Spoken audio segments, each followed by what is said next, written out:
Hello guys and happy new year. I hope I'm coming through you loud and clear now on my new microphone.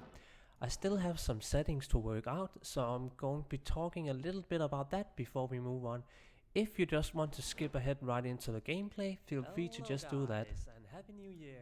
Oh, now I need to. I'm coming through you loud and clear now on my new microphone. Yeah, Now I still sorry have about some that. I'm settings to just work gonna have out. It's to. gonna be a Diablo 2 Chaos Sanctuary run benchmark test for. There you go. Sorry about that. I had some settings that I still needed to work on. Okay, so new microphone. There are still some settings that I might need to tweak now and then. I've been working quite a bit on this for the last 2 days, but I hope I got the microphone good. One of the things that I can easily fix right now live is just, these two dials here that I can move up and down. I don't think they are bad currently, but as people join in the Twitch, and I need to make sure that it's actually up. Okay, we got one viewer. He was also whispering me when I got in the game. Yeah, sorry about that, but I'm working on the settings just real fast and then we can move on to the gameplay. But as always, feel free to just skip ahead if you want to.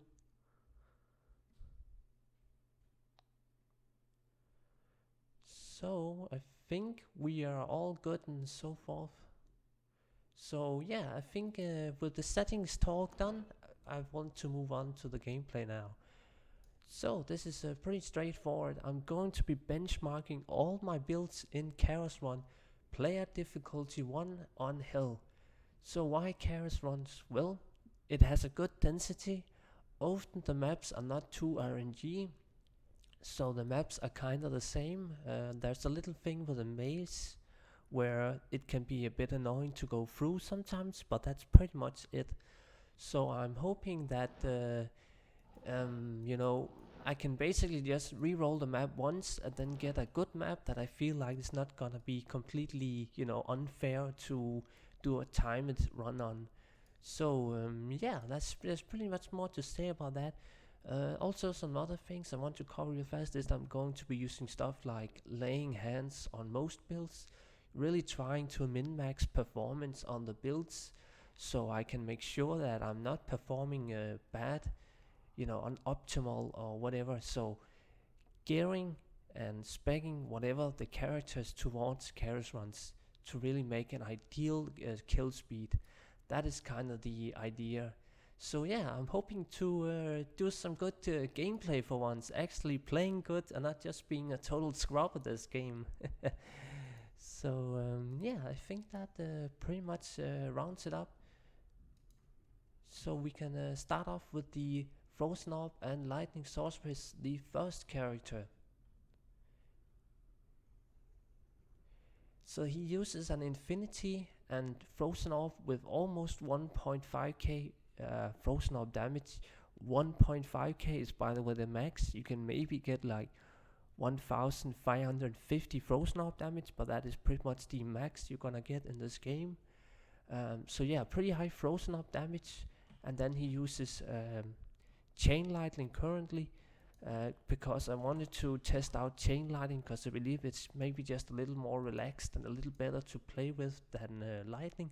So currently the build is basically just spamming frozen orb and chain lightning. Oh, and before we actually move on, I also want to highlight this just real fast. Before the run starts, I want to have my Merc's aura progged. So the Might aura is progged now. That's good. But I always want to make sure that before I start the run, the Mercy Chance aura is gonna be up. Because I don't want to have that as an RNG factor. Because my Merc's aura matters. And besides that, I think I covered it all. So yeah, let's get going on this first run. I'm gonna be doing it in a bit of an awkward way to kind of count the time down, just so you on the stream can also see it. Yeah, there you go. So this is my little stopwatch. I always try to kind of use this one. Oh, and I also need to. Sorry about that. I also want to move the transparent chat just a little bit out to the side, perhaps or so. like maybe here. Sorry about that. There you go. Oh yeah, then I need to move it down a bit.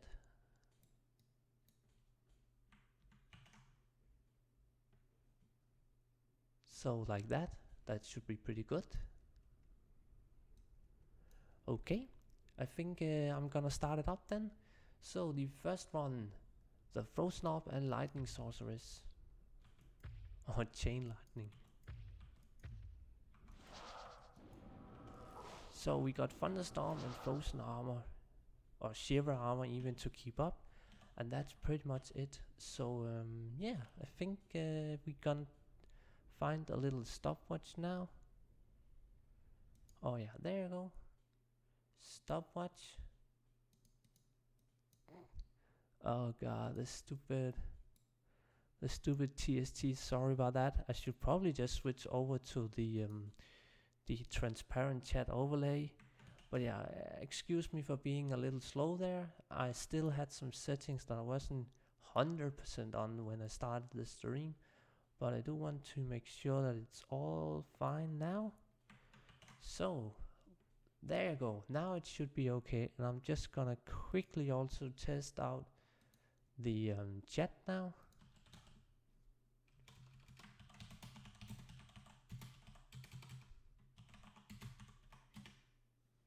And there you go.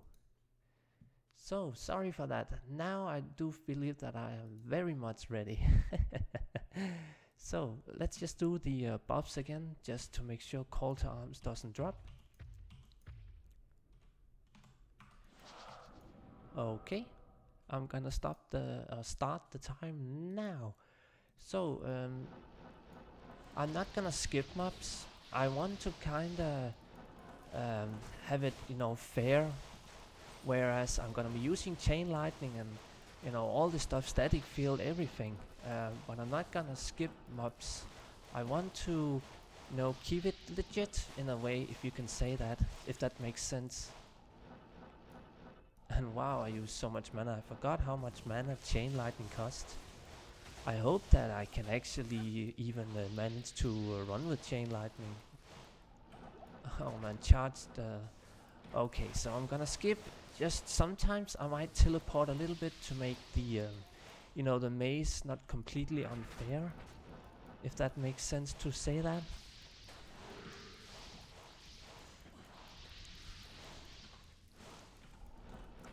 And I might also just skip a few mobs here and there. Nothing much, but still I'm kinda like selective. Yeah, Usla, don't die the stream. Yeah, start the stream. Yeah, that's a good idea, because I keep dying in every one of my videos. But yeah, so the idea is, again, we cast Frozen Orb, and then we try to cast Chain Lightning in between, waiting on Frozen Orb being, you know, ready. So you notice that Frozen Orb goes red. That is kind of the cooldown. And also please notice that I'm clearing most of the mobs now. I try not to skip them. You know, I'm just kinda,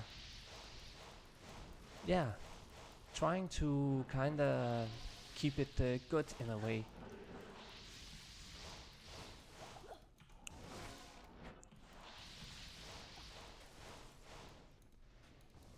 Okay, first Zeal. I forgot it's one up there.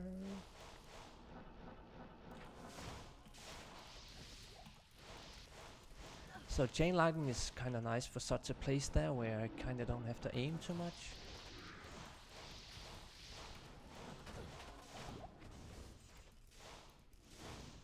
Okay, static field is up.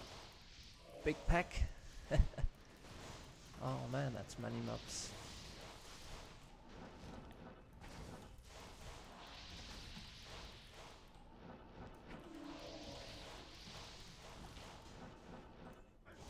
Okay, this is a pretty good map anyways. It's not one of the longer ones.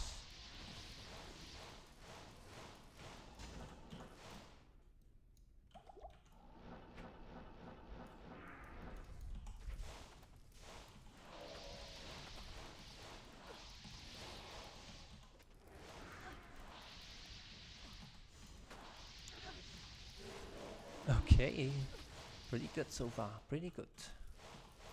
Okay, I'm skipping one mob up there, that's probably okay.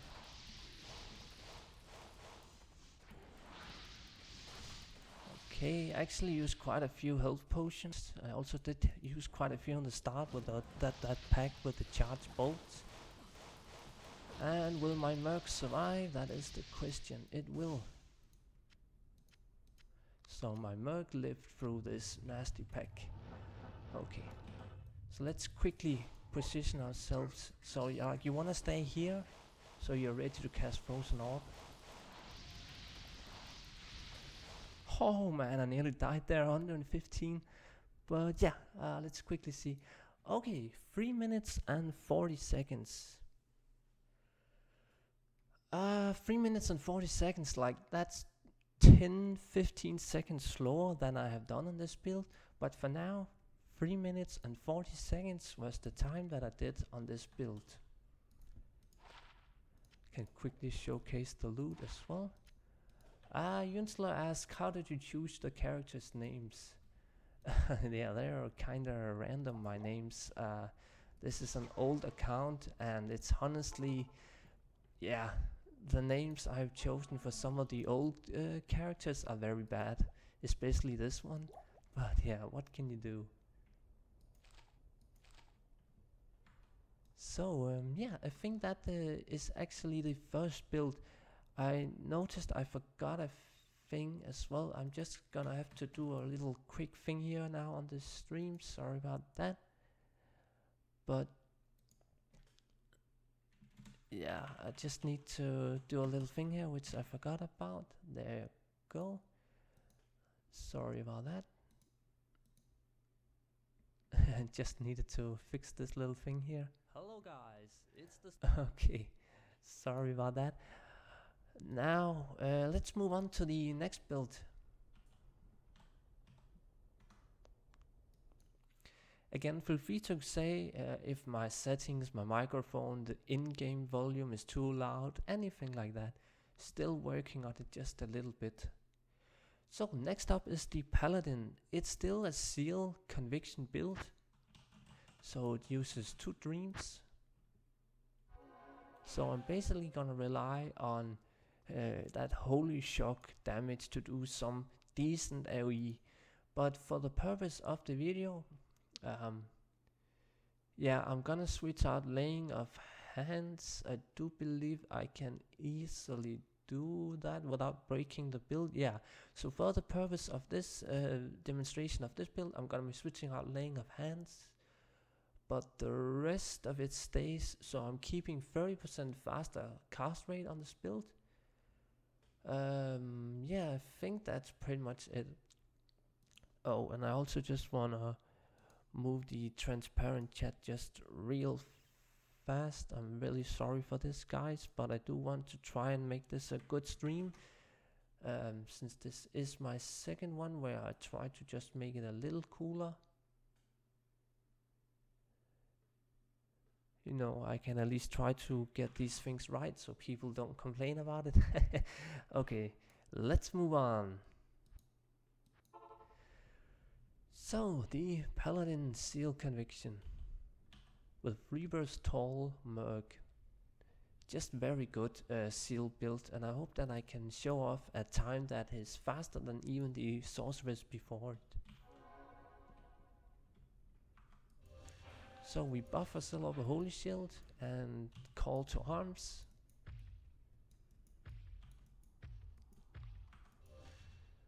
Okay, I think that's pretty much it. So this build is very simple. You basically just spam Zeal and teleport. That's about it. So let's get going. Oh, I shouldn't be skipping those mobs when they're right in front of me.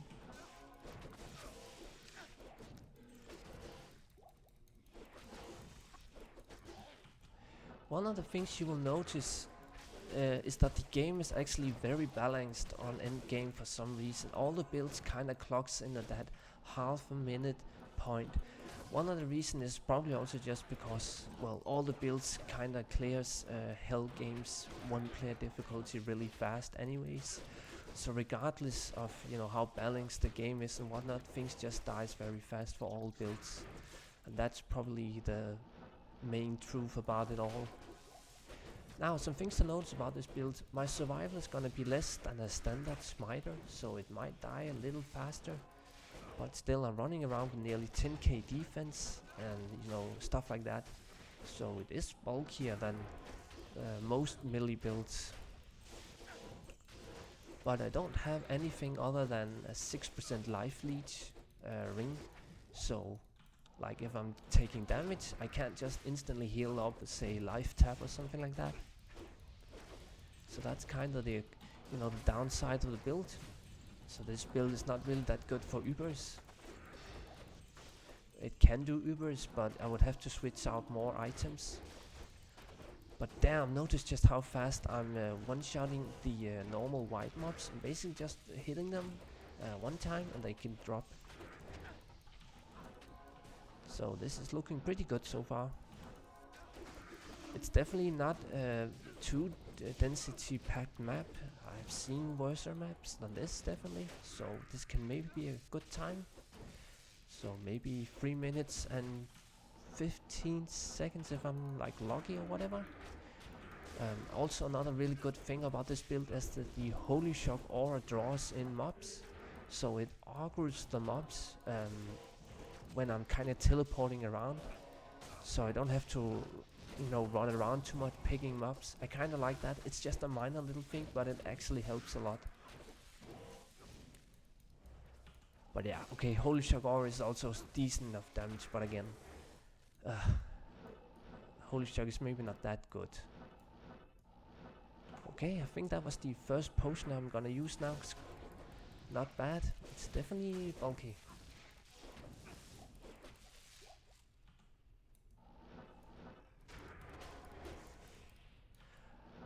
Papa Cheese asked, thank you. I just read the comment. Yeah, it sucks with a low bandwidth internet. I had to deal with that when I was living at home actually.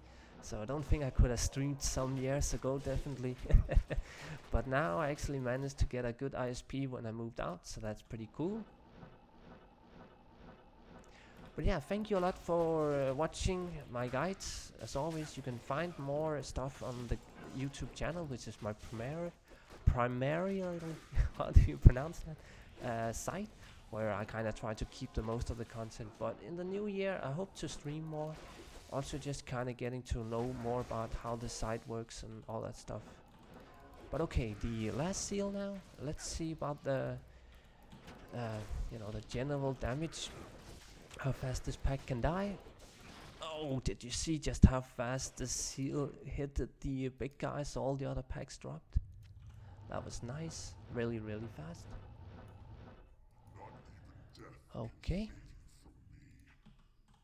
Now, I like to, for some reason, I like to keep Zeal on the boss. Wow, okay, this was somehow slower than even the sorceress. I have been almost half a minute, well, I have been half a minute faster on this build here. Don't really know what went wrong this time. It didn't really click for some reason. But yeah, it definitely wasn't fastest run then. 4 minutes on the dot. Sad to say it wasn't faster than the sorceress. But yeah, let's move on. Just gonna park this one just for good measurement. Oh, don't gonna park it in cold planes. And I can also just quickly switch out the gloves just for fun. Yeah. But did you notice? Only 2 potions used for such an hectic, intense run. This build is like totally cruise control. It's so easy and relaxed to play. I really just like that feel about it. But yeah, let's move on to the Trap Assassin. So this was the 3rd character and the only assassin character I have done on the channel so far. But recently I did make a new assassin. So I'm gonna be showing that off in the stream as well later. But for now, it's all about the Trap Assassin. Or actually, oh man, I forgot about the inventory. Yeah, I forgot about all his, I'm sorry about that, but I was using it for mules. But still, we're gonna go with this and see how fast this one can do without a kitted out inventory, since I had muled all that away some weeks ago. I'm really sorry about that. If you really cared about the trap assassin, this is probably quite offensive to you, but yeah, I'm sorry about that. I just don't want to kind of begin muling now on the stream live. Okay, research Laris. Yeah, I forgot about the Merc too. Okay, so let's buff him up. Yeah, I got the Merc sorted out now, that's true enough. So I always like to keep burst of speed on this character for PvM. Obviously, if I was gonna do PvP, Fate would be way better due to the passive damage reduction.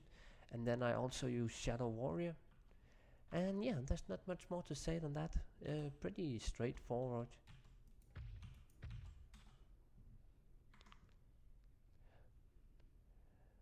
Okay, let's just reset it and let's go.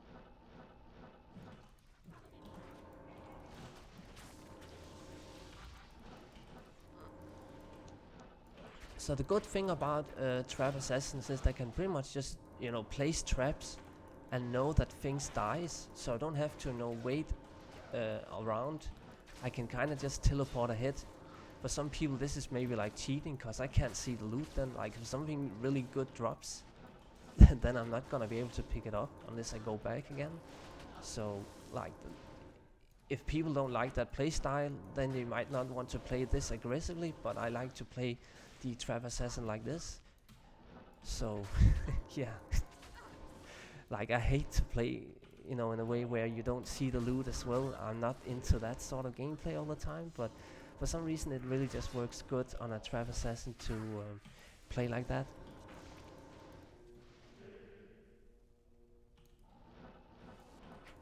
Okay, good start so far. Wow, much density there.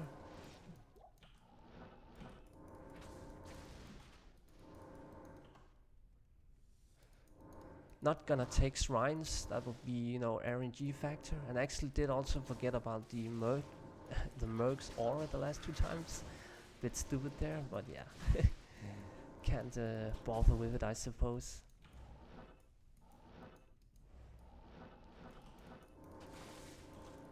Wow, I just love when Death Blast is that good.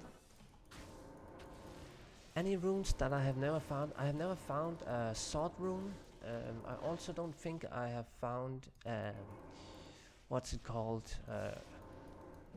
Not a rune. Yeah, rune. No, not that rune that cannot be frozen. Whatever it was called. Yeah, there is another rune that I can't. Maybe it was an rune.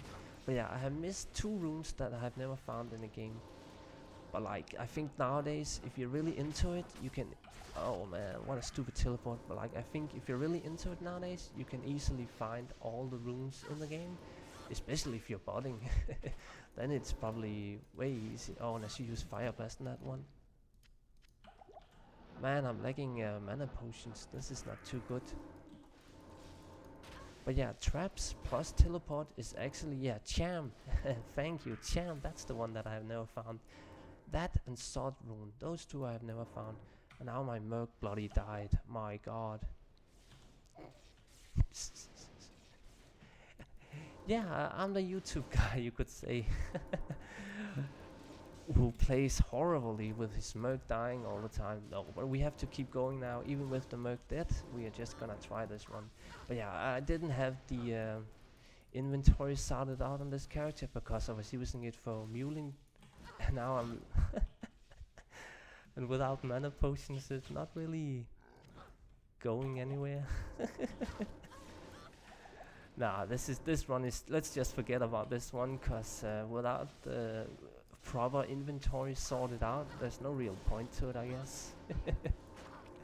Nah, it was just stupid of me forgetting it, but I still think it's gonna be an okay time.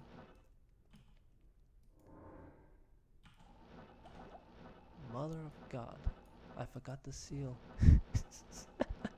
Yeah, let's just forget about this one completely. I was already kinda not wanting to do it when I saw the inventory wasn't correct. You know, I was using this character for trading some weeks ago. Fire blast! Yeah! Okay, let's see the time. Yeah, 4 minutes and 3 seconds. Decent. What realm do I play on? Well, I play on the casual noob realm. Well, for most people this will probably be pretty casual. Europe non-ladder. So in Europe non-ladder we have access to some really crazy items just because, well, the game is old and, you know, stuff is not really resetted and stuff like ladder, so we can get a lot of good items pretty easily. Like a lot of people, they wonder how I collect these items. Well, I had this account for many years, and also playing on non-ladder just makes it really easy to collect stuff like well, this helm here or these claws here. One of the claws is actually an unperm, but it has never poofed for me. I'm pretty sure this one is an unperm claw, but it has never poofed on me yet. I had it for long by now. But yeah, non-ladder is just very casual. But yeah, still 4 minutes on this build. I have done, think, all the way down to 3 minutes and 15 seconds on this with a proper inventory, so it can definitely be a lot faster. So yeah, I think we want to move on with the next build. DB Sauce after. Yeah, I am on JSP and Saxo. Yeah, laying of hands drop. That's nice. I like laying of hands. But yeah, I am trading on JSP. You kind of have to. I've done videos before about JSP, and it's really just, you know, yeah. I mean, without JSP, I'm never gonna be able to complete many of the builds that I have done. That's just kind of the sad truth about the game nowadays. Yeah, let's just say that the game is old and leave it at that. I don't want to be all negative about it. River of Flame. Oh yeah, forgot about the laying of hands now. Shouldn't forget about them now. So this is a Whirlwind Barb, and I can just quickly showcase the gear. Ravenfrost Ring and a Leech Ring with Resist and Life Leech. And then I'm using a Grief. The Grief is not perfect. It misses 2 enhanced damage, and then I think it also... Nope, it only misses 2 to damage. And then I also have another Grief that is lower rolled, but again, it doesn't really matter too much in Grief. Even a low Grief is a good Grief.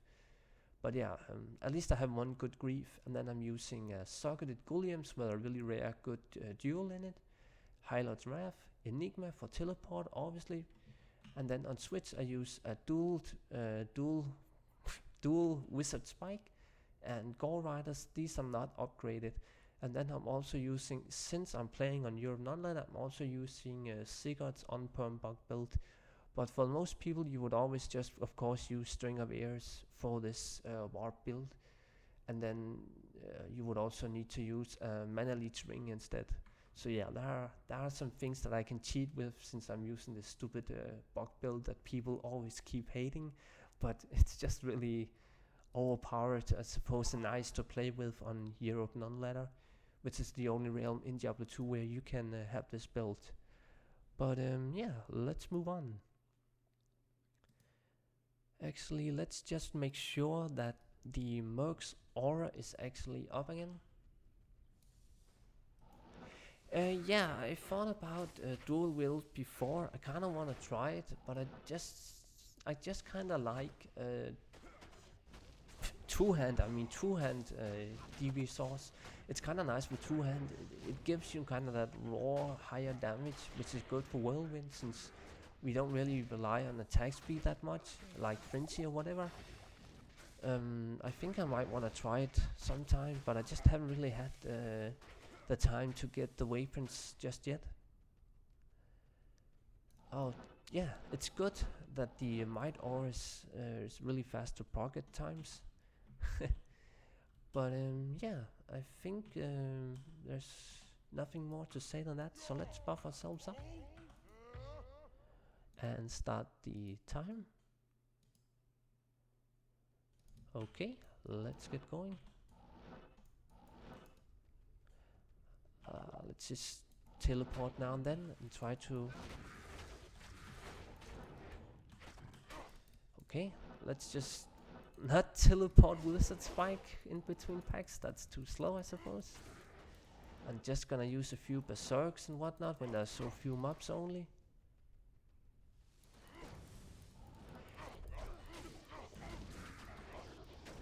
Okay, let's start whirlwinding.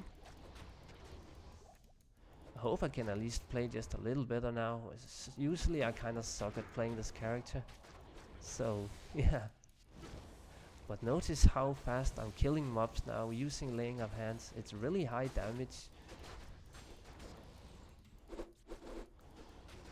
But of course this build is probably one of the most skillful builds to play in the game, just because whirlwinding correct is really a whole other world of damage. If you play this build bad, you're pretty much, you know, not doing any damage. There's some other builds in the game that also requires this sort of good play, but nothing extreme like the Whirlwind Bar. So if you ever like want a skill-based build, this is pretty much it.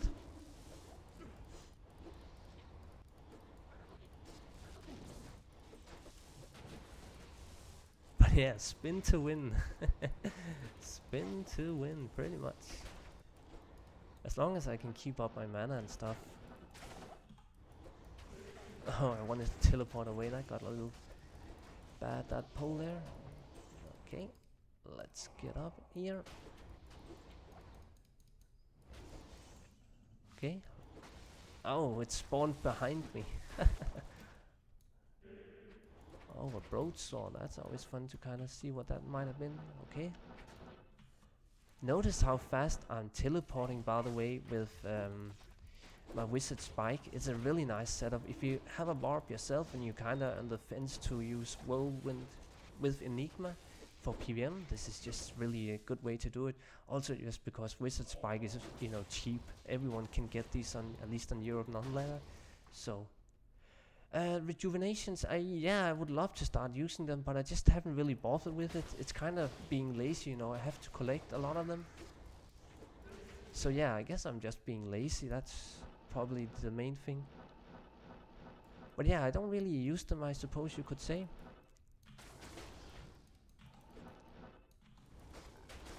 Okay, let's see the last pack here. Also show off a little bit of survival. Look at the health in the Merc, just staying alive beautifully. Never dying. It's good. Oh man, he's immune to physical. Oh, that was weird. My Reaper's Tall Merc didn't proc for a while. I guess the Merc was hitting some of the other mobs.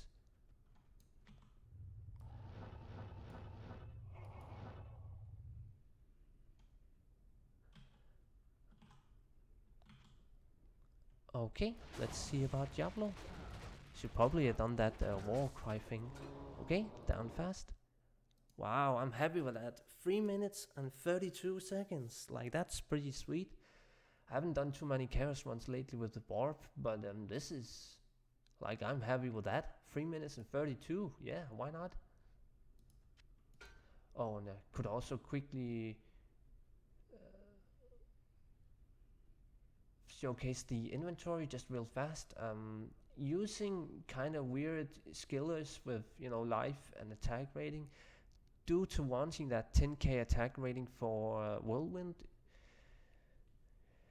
Most people would probably just want to go with 3 2020s, but I haven't really got the wealth for that. Like, those are way expensive, so I'm just going with these grind charms here, and then I'm using some small charms with life and stuff to kind of cap resistance. So yeah, happy with the Whirlwind. Can quickly showcase this little berserk helm. Yeah, it was the berserk one. And yeah, let's just move on from the Whirlwind straight on to the next build. So, time for some hype. Always fun with the Javazon. If I was gonna play like any builds on, you know, 8-player chaos ones, that's gonna be like super fast, you know, soloing 8 players. Javazon's is probably one of the strongest builds for soloing 8 players. Sorry about that, was just getting something to drink. Skillers are not very good on barbarian. they're just really crappy. It's all about damage stats and attack rating. Stoller 888. What rings or gloves are you using currently? Yeah, I was using Laying of Hands and Raven and a Leech Ring. So my Barbarian is using a Leech Ring just for Life Leech. I can do that due to using stupid on-perm, that bug build since I'm playing on Europe non-ladder. But let's move on to the next one. Can also just quickly showcase now again using bug build on the Javazon as well. I could probably just all completely stop using bug build on the Javazon as well. I should probably start doing that honestly, because Razor Tail is just as fine. I don't really need the survival, and the other stats are not important, like mana leech, life leech is not important. So if one of my characters was gonna stop using bug build soon, it would be this one. But I'll just quickly showcase the gear then. 2 good leech rings. One has a lot of resist and some, decent enough stats like minimum damage, and the other one has just good strength and dexterity. Then I'm using an upgraded Eve near perfect Titans. Of course we're using Enigma for the faster run walk. Then I'm using a Phoenix Menage, so this is a flash redemption build. Highlight's Wrath and Griffin. And faster run walk all together due to wanting maximum speed and not caring about survival at all. Survival is just, why would you care about it when you're just playing softcore Europe non-ladder with such overpowered gear? So yeah, I don't want life skillers.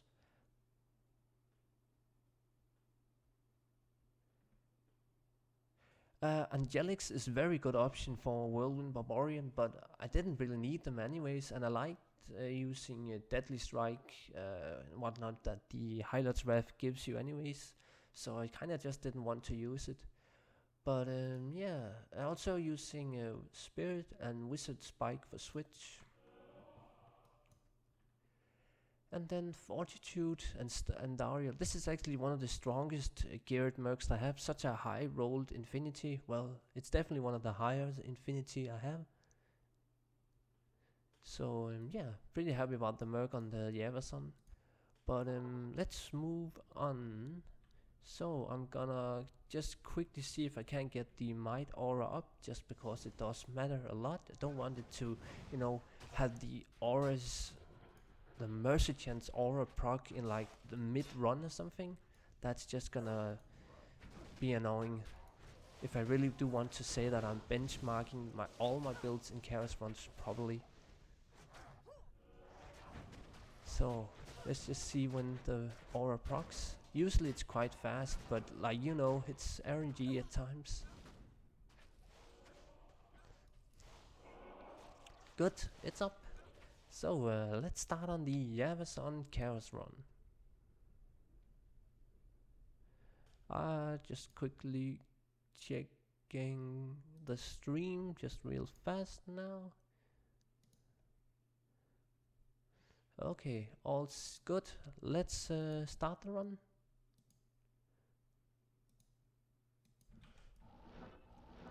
So the Javazon is extremely easy to play. You're basically just one-shotting mobs like this. And at times you just want to use Lightning Fury when there are enough mobs up. Like this is a good density, so at this point I do want to use Lightning Fury. But at other times I basically don't even care about anything other than, Charge Strike, just because it kills so fast.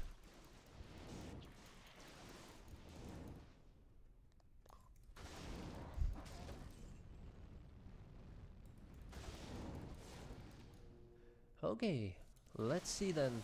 So, I hope that my merc can keep up. It's really all about the merc's Infinity Aura now. I'm being carried by my merc completely. Like the Javazon by itself can do okay damage, but breaking immunities and having Infinity just makes the build so much stronger.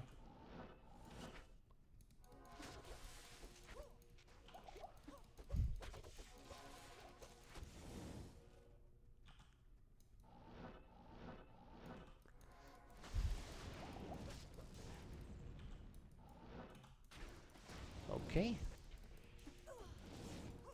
Let's go. Big density here. Now notice my survival and the flash build just working beautifully. I'm never using mana potions due to using this shield here. Obviously, the more, you know, standard sort of meta builds all use a socketed Monarch 2020. I had that in my stash, but I feel like this build is just superior in every way. But yeah, that's a whole other debate. Like, people can debate my gear choices on the Javazon for probably a few minutes or two, so yeah.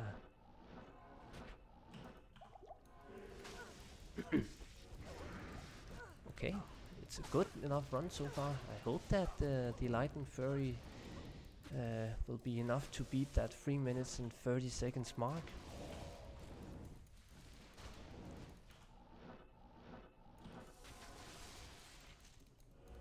Okay. Lord Disease is always fun to just blast down with like 2 or 3 hits.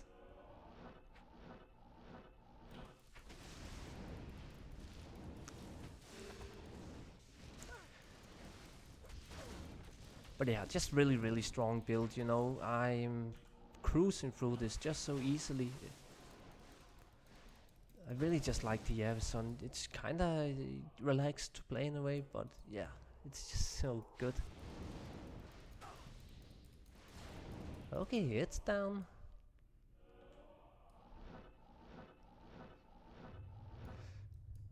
And now let's see if I can 2-shot Bale. Could be fun.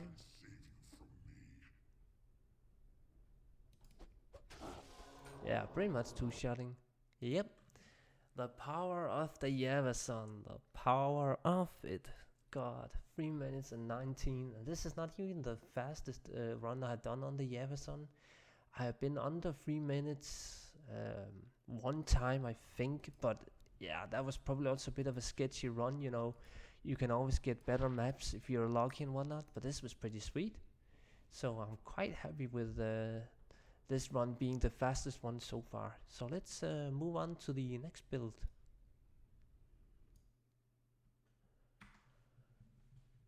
Okay, time for the wine druid. Recently did make a guide for this build. I do think I released it at least yet, or maybe it's coming. Yeah, it's probably coming, this one.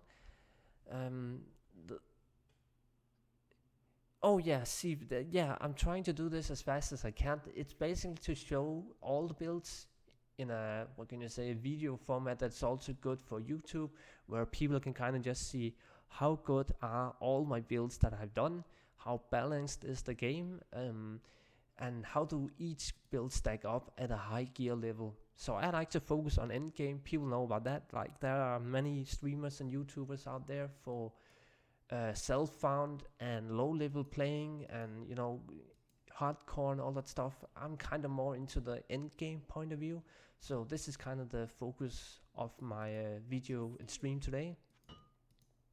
But yeah, let's move on to the wine druid.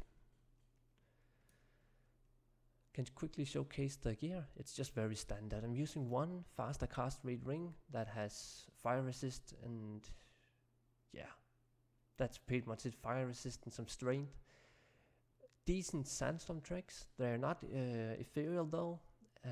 Heart of Oak, Enigma, Spirit 35, 18% faster cast rate amulet, and a weird socketed helm here, which you can see.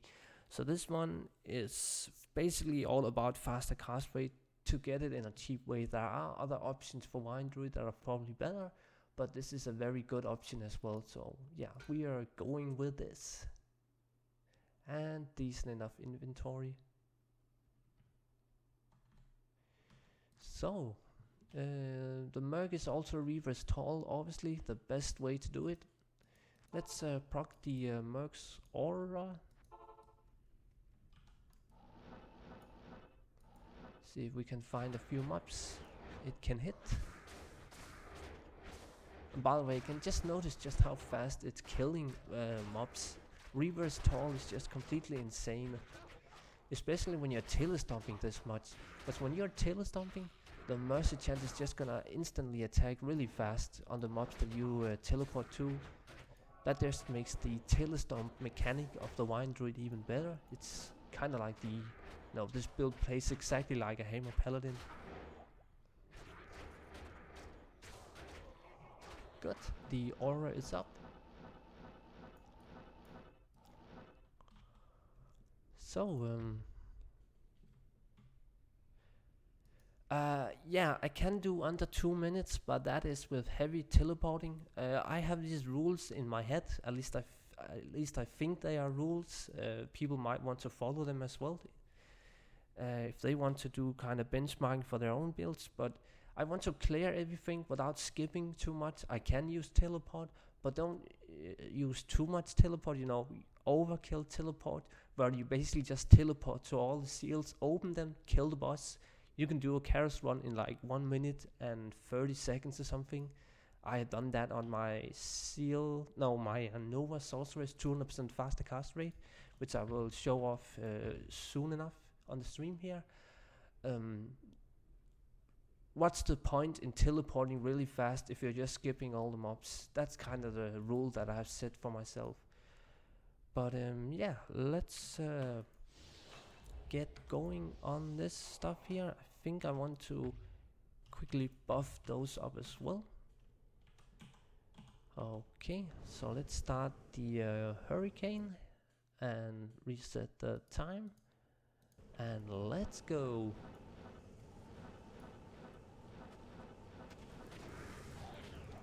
Okay.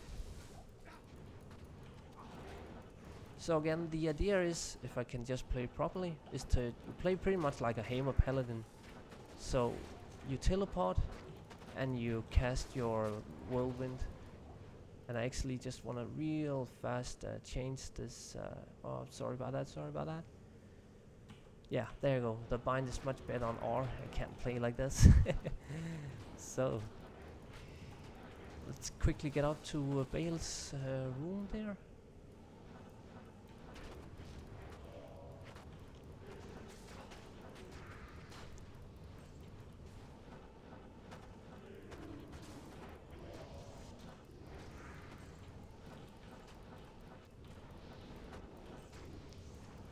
So as you can easily see, compared to like say the Javazon, it just lacks AoE in a way, but its single target is way high. As soon as I hit the mobs with the Whirlwind, they just die.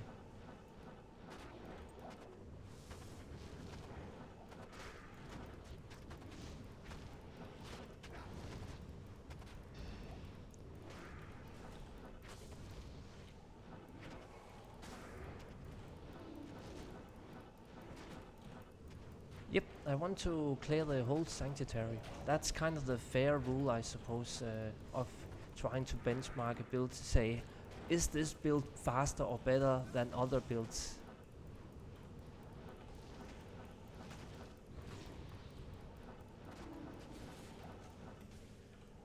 Okay, not the best play on so far. I hope I can maybe do better telestomping on my Paladin.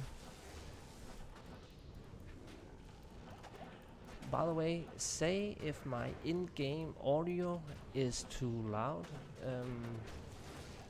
The hurricane spell, the one that whirls around the character, is kind of loud.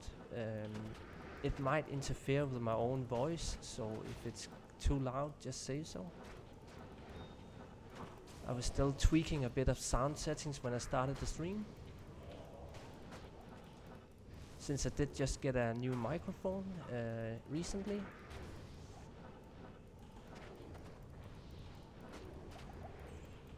By the way, notice how many mana potions I'm actually using. This build is pretty mana heavy.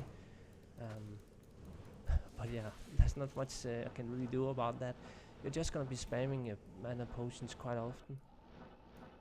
Oh, and I forgot to click the seal. And now the hurricane went away as well. Annoying. Oh, and it's immune to cold. Go, go, go. But I like the Wine Druid just because it's cold damage and physical damage.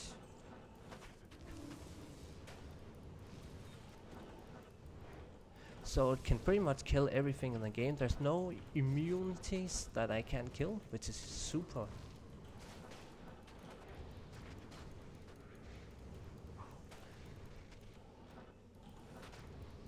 Thank you, Saxo. That was good to know. Just wanted to be all sure, so I don't kinda, you know, do something stupid for the next hour plus whatever.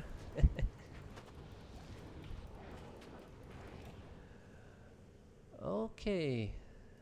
Did I get the seal down there? Good.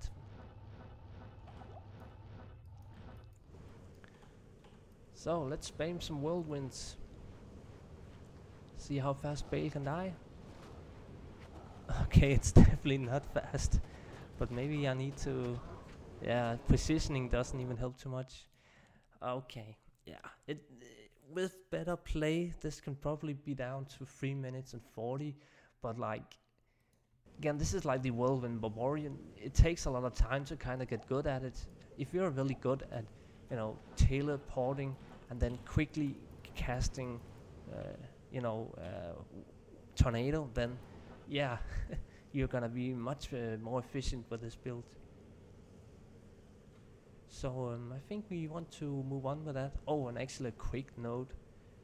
Look at all the vitality, 534. It's kind of fun to get 156 strength dexterity without putting any points into strength on such a build here. That's just a note.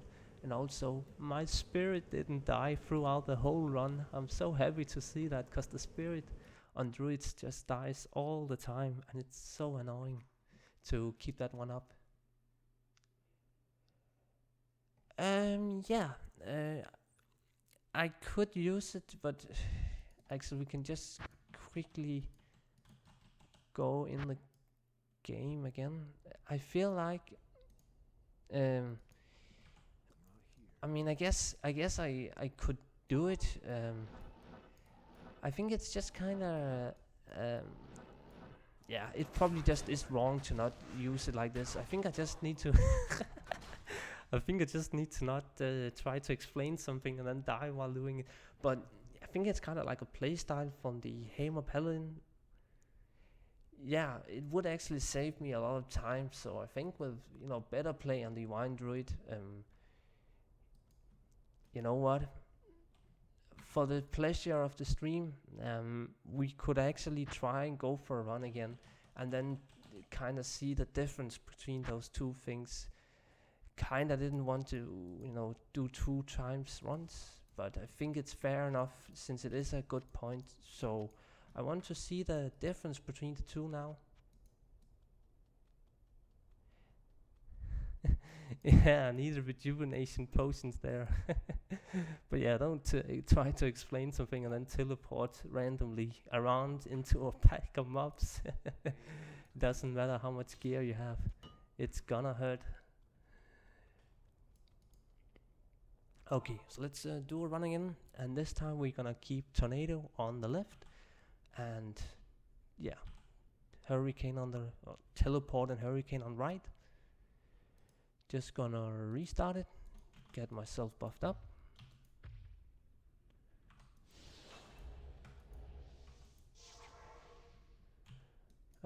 Boom, boom, boom. Okay, I think that's pretty much it. Actually, let's just get the Merc proc as well. I suppose it is kind of good to just try and remember that. Oh man, it procced so fast. That was nice. Let's just rebuff Call to Arms again.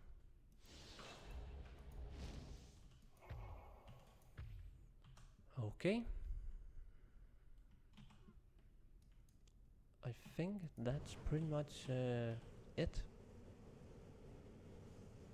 Yep.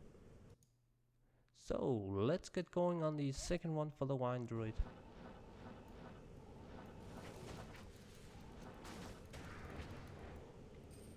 Oh no, I'm being stupid with clicks. Okay, what is up with this maze here? There's almost no density. Am I already up at the top? Okay, there's a pack there. Good map so far.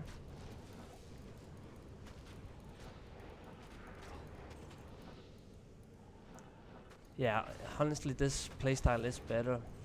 Let's see how fast it's gonna happen now. Okay, that took a bit of time to kill that elite pack there. But yeah, now I think even my mouse clicks can pick up on my microphone now. I'm definitely clicking a whole lot.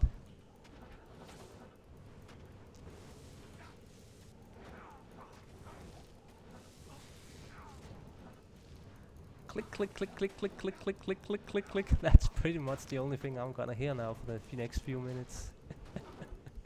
This build is very spammy, so if you don't have a mouse that you want to torture, this is probably not the build to play.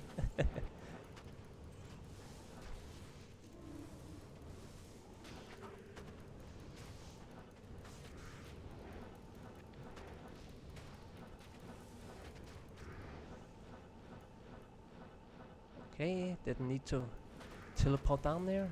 I did manage to clear it pretty good so far. Didn't skip much.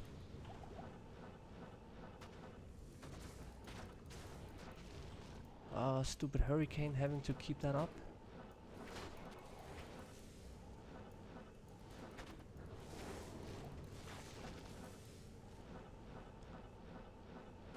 Okay, this is going good so far. It has to be faster than the last one. But yeah, this playstyle is definitely better. I don't know why I thought the other one was kinda... Yeah, I think it was just kind of because I've been playing the Hammer Paladin a bit lately, and yeah, it has to use the other playstyle where you keep Hammer on right button due to concentration aura. So yeah, I think I was just being stupid in that regard. Wait, did I take the seal? Yeah, I did take the seal. Hurry down now, don't waste time. Ah, stupid hurricane falling off. It really should just be like 3 minutes duration or something.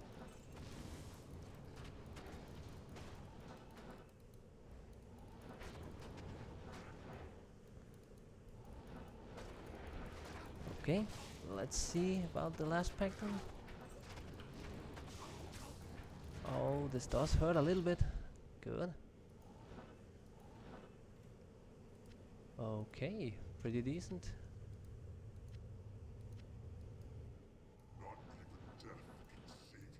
Let's recast Hurricane and begin spamming Whirlwinds.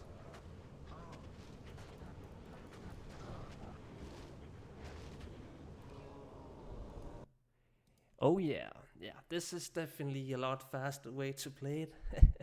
Should have done that before, but let's quickly move on then.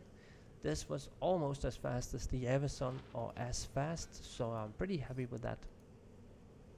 Oh, and I actually just want to quickly showcase the loot now, just to check. Yeah, those are not worth much. Let's check the antlers as well, just for good measurement. Okay, 2 to druid, that's kind of fun, but the rest is not really usable, so yeah, too bad.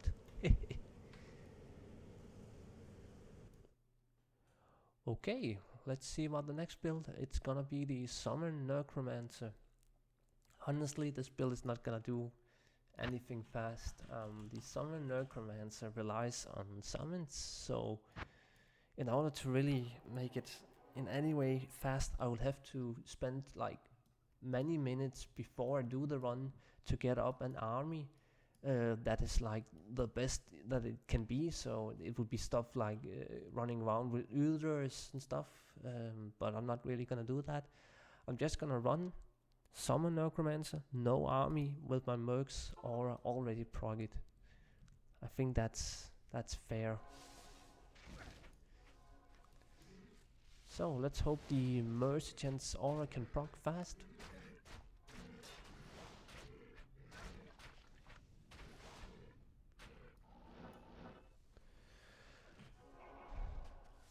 Okay, the aura is up, that's good. So, amplify damage is probably just the spell that I'm only gonna be using the whole run. In case I see my merc dying, then I might use life tap. Else I'm just gonna be spamming corpse explosion and teleport. And I'm also using a beast, so I can just quickly showcase the beast here. Then I'm using a weird helm here, you can quickly see this one. Plus 3 summon, which is, you know, just for damage stats, kind of like the Wine Druid's Helm, and then faster cast rate, and some. I think the duels are something weird with faster cast rate. Yeah, so no, faster hit recovery. So there are 7 faster hit recovery, some dexterity, some life, and 10 plus all resist. So yeah, the duels in this helm are way costly. And then I'm using a homunculus. Was this one upgraded? Yeah, this is an upgraded one as well, just for a little more defense. And then I'm using Werewolves, and 2 Stone of Jordans, and yeah, I think that's pretty much it. Oh yeah, and Call to Arms. And yeah, I got a lot of faster hit recovery on this build here, and some really good small charms with all resist life to cap resist. Okay, so let's see about the buffs first.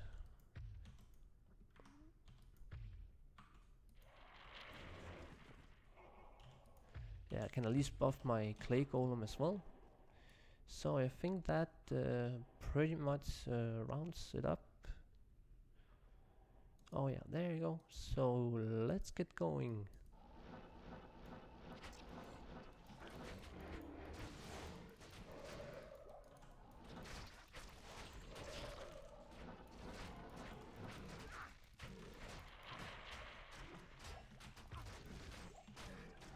Oh man, I am playing so horribly. Ah man, just hold on, the binds are all wrong. Why have this gotten changed since I last played it? I'm really sorry about that, guys. My binds for some reason changed since I last played it. Never mind, let's actually let's just reset it there and do a little breather now, just because my binds were all weird from the last time that I played it. Have you ever considered Mage Feast? Yeah, they are pretty good. Mage Feast, I like them, but I just haven't really, you know, thought about them. But let's move on with the time here. So I'm just gonna make a few skeletons to say that we move on from that point. Just gonna idle a bit now, trying to make skeletons instead of corpse explosion.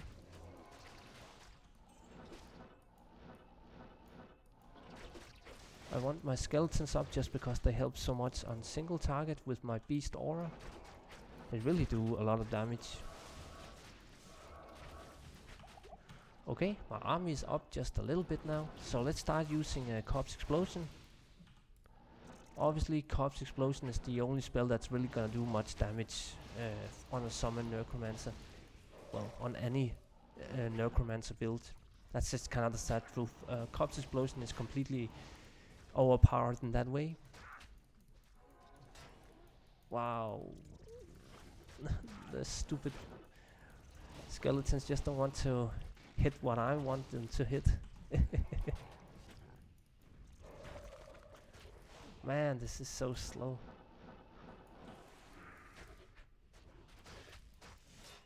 Yeah, they can snapshot the summons and stuff.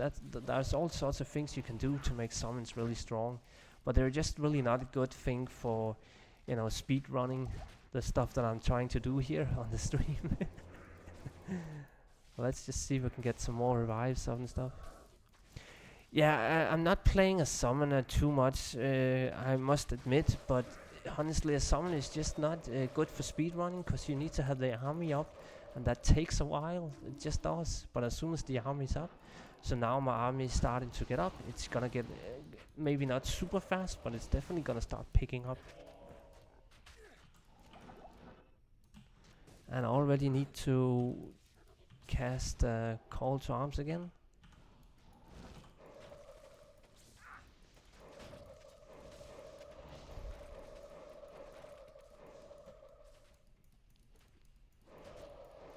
But yeah, I will admit, this is definitely not a build that I play a lot. I have always kind of disliked summons in pretty much any games.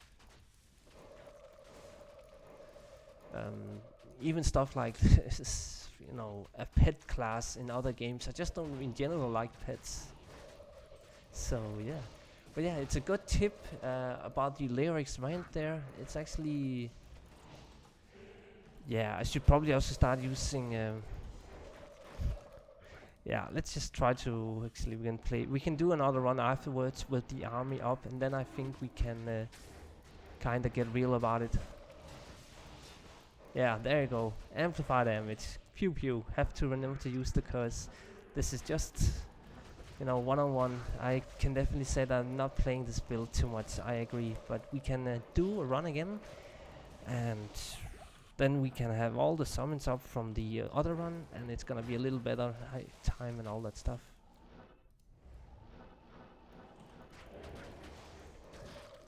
And now I'm lagging potions.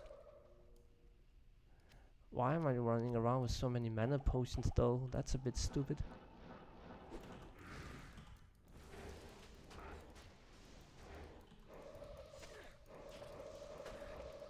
I need to get more revives.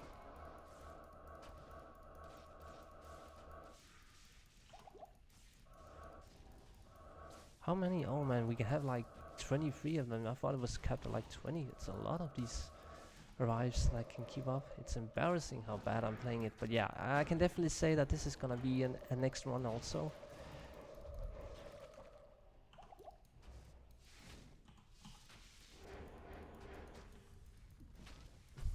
But yeah, when you have so many builds as I do, like I just can't make the time to, or even, well, bother. I would actually say bother play some of the builds. That's probably the truth in a way also. Okay, I think it died. So did I forget a seal? Nope. Oh, I just hate that slight time where the yeah.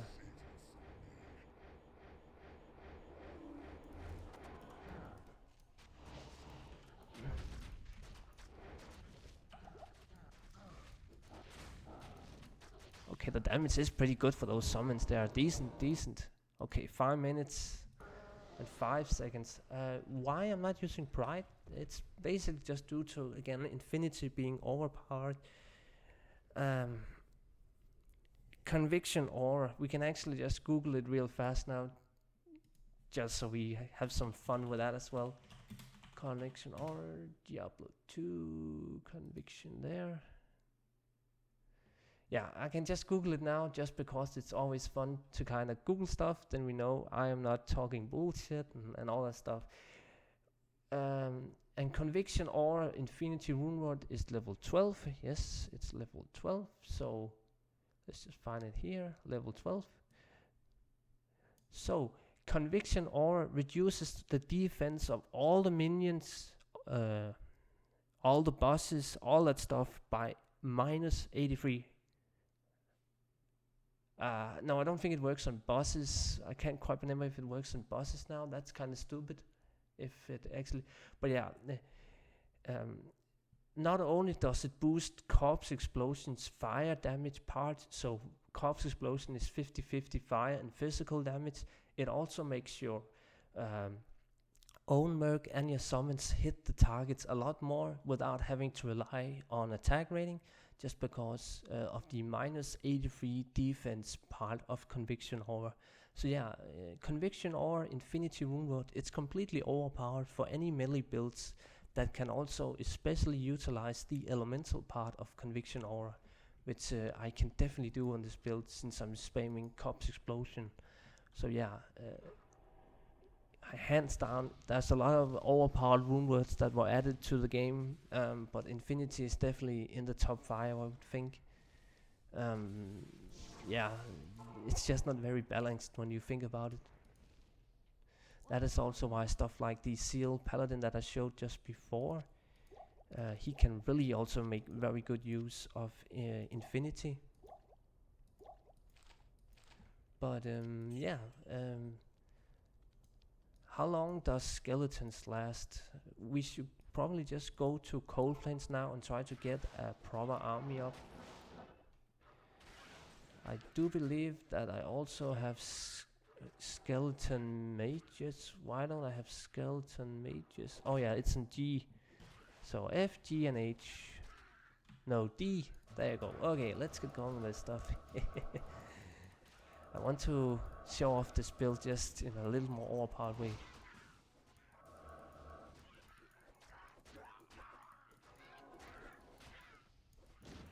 Yeah, a good point, scare tactic. There's a lot of, kind of math behind the builds in this game. It's just kind of, yeah, you kind of have to know about these things, or it's just not very obvious to the naked eye if you're new to the game and whatnot. Even I have to learn about these things every now and then. Definitely have to. I think my entire army is up now. We can try to make a few more skeletons just because I'm afraid the other ones might. They don't have a duration. Yeah. Okay, let's move on with a full army now. So this is the best army that I can, get without having to set it up. Let's just... But conviction doesn't reduce physical resistance. Yeah, physical resistance, that is defense. And conviction is basically just reducing defense. That's how I understood it, at least. So conviction on level 12 reduces the defense of all mobs by 83%. So you don't need attack rating on builds that have conviction. It's pretty completely insane.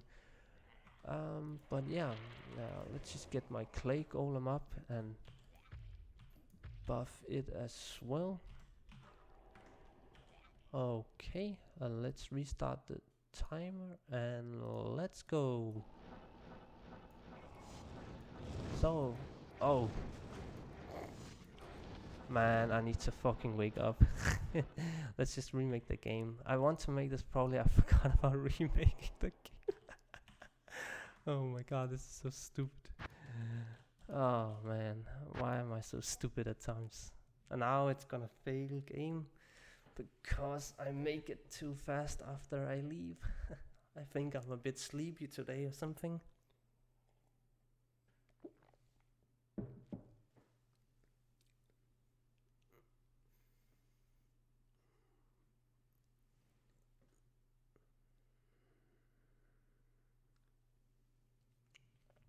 Fail to join game. It's such an annoying thing. And like everyone knows how to avoid it, but we still do it anyways. It's just get rid of it, Blizzard.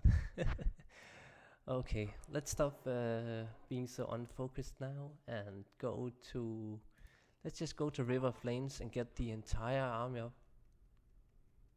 Yeah, MB, the fail to join game, it happens 100% of the time, pretty much 100% of the time when you leave a game and then instantly make a new game right after. You kind of have to wait like 10 seconds. Then it's all good. That's at least how I understood it.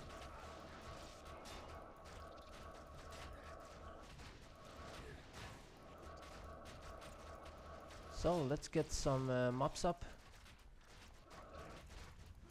Now the problem with revive, it's actually stupid that I even get revive up first, is that it diminishes over time. So during the run I should probably try to get a few revives going. One of the problems with this is actually that it's extremely hard to do Ubers on a Necro Summoner due to revive's duration, whereas skeleton mages and skeletons, they don't really fade over time, but revives does. So say you're running around with 20 of these Urders mobs with those crushing blow, which makes you able to do Ubers. You have to hurry really fast before they go away, which is just annoying.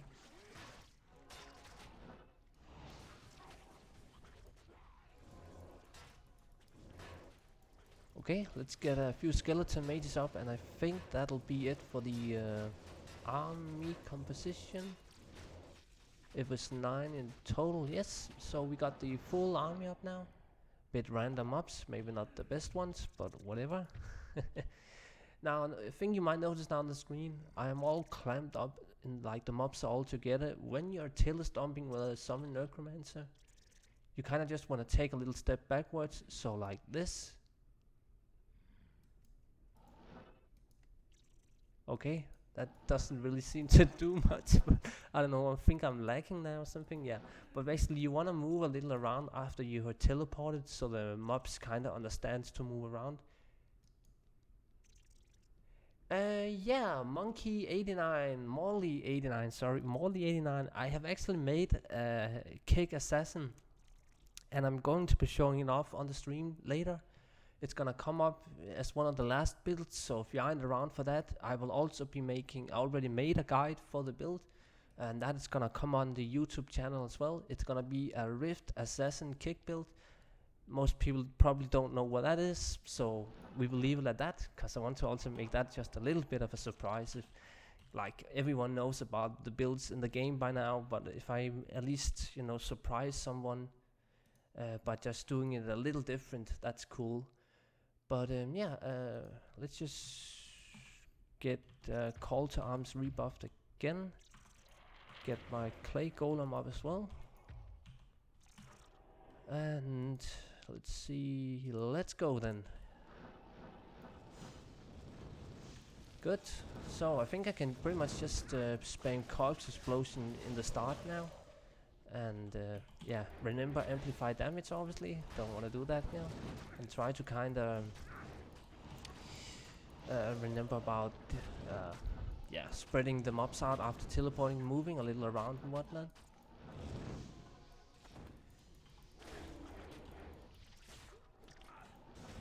Man, summons don't work for such narrow paths. It's just very bad for doing speedruns on such a narrow path where the mobs can't spread out. By the way, I have max block on this character, which is one of the, I think it's the only build that I use max block on, besides maybe a paladin or something like that. That's kind of fun, you know, just having good survival on a PvM character.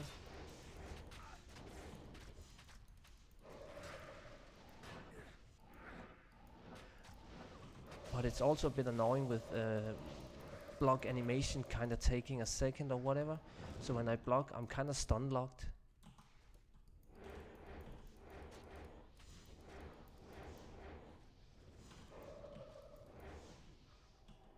Oh my god, it's E that's fucking amplified. Oh my god, I wanna fucking kill myself. Honestly, I'm never gonna get good at all these builds. It's just stupid. But yeah, let's move on. And now I'm remembering.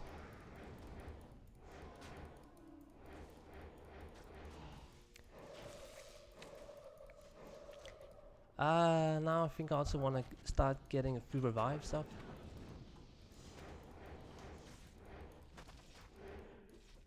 But yeah, like I'm pretty sure this must be piss annoying for people who are really good at playing the summon necromancer, who maybe use this as the daily driver character or whatever. I wish I could be playing, you know, good on every build, but there's just some builds I don't really play them that often, I will admit, and that definitely shows today. But like now I want to do this stream where I try to show them all off.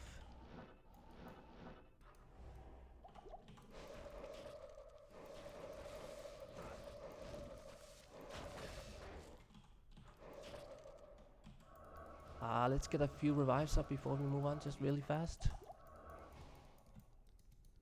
Pick up a few mana potions, let's get going then. What build am I most skilled with? Probably most sorceress builds. I also like to think that I'm pretty good at my melee paladin builds.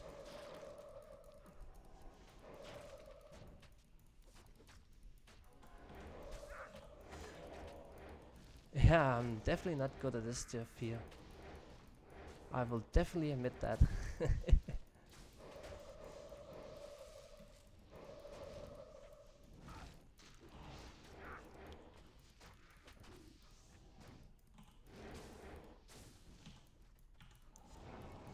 But like, there's a lot of things about the summon necromancer. It actually is a hard build to play. You know, like just now I'm teleporting to reposition my army. Like, there's so many things to kind of consider. So, yeah, it's definitely not an easy build to play.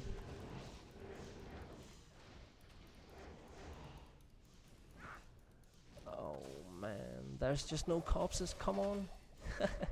I hate when there are no corpses. I'm just kind of waiting for the corpse explosion to happen. Oh man, Call to Arms is gone now. I almost kind of just... Nah, I don't want to spend time now rebuffing that, but damn, it's a bit deadly running around with 1k health only.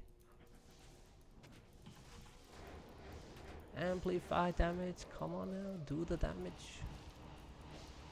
Kill.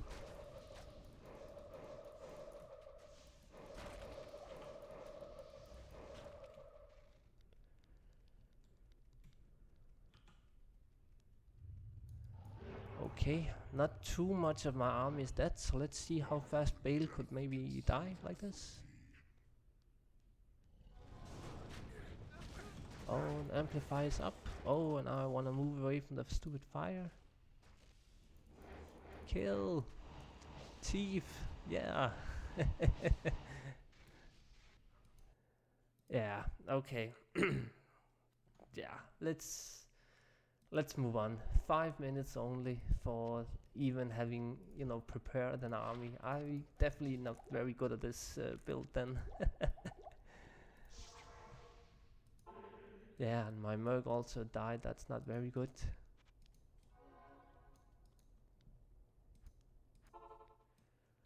And you live with, I do a mix. Sometimes I level my own characters. I did that kind of years ago on the first accounts, but as I did more builds, I kind of started to getting rushed. Even lately, I have been getting Bale Bug Rush, which is like, you know, you get a Bale Bug and then you're level 60 in 20 chaos runs later on hell difficulty, which is the fastest way to level in the game. But yeah, let's move on from this Necro Summoner to my second Sorceress build. Now, note about this one, this Sorceress is actually the fastest Sorceress build on bosses in the game, just due to the combination of Fireball and Frozen Orb together. It's just very strong, Frozen Orb and Fireball. And I can just quickly, while we get the Merc's Aura Procket, talk about how it plays and show the gear. So you cast Frozen Orb, and then you cast Fireball, Frozen Orb, Fireball, Frozen Orb, Fireball. Doesn't seem like a lot, but it's extremely fast. I have managed to kill Bale, and I even have a clip of that on the channel somewhere. Killing Bale in like 2 seconds. Just went up to him, casted 1 Frozen Orb, casted 2 Fireballs, and it's pretty much dead. It's completely insane single target damage. But, and here comes the bad part about this build. Frozen Orb and Fireball, cold and fire, they're just so common to be immune to. So a lot of builds, a lot of mobs will only be hit by one thing, which makes the build a lot slower. So that's kind of the trade-off. Since I can't break immunities even using an infinity, then yeah, there's just nothing I really, you know. It's an okay build, but since it's so common to face mobs that are immune to one of the elements that I'm using, the damage is pretty low. But where it's not immune for one of the 2 of the elements, it's insane damage. But yeah, let's get going and buff it up. And I even have enchant for myself and the Merc, which is always fun to kind of buff the Merc's damage. So the Merc is almost 10k damage now, with a decent infinity. I can just quickly showcase the gear as well. It's pretty standard. It's a okay Nightwing's wheel I have, and Mars Amulet, Sandstorm Tricks like this. This is crap gear, but it's the best gear, you know.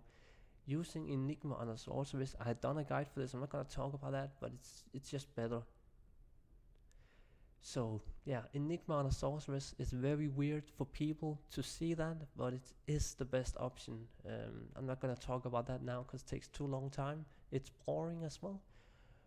One thing, how my Depth's Phantom is only 30% and the Perfect is 35, so I could get a little more cold damage.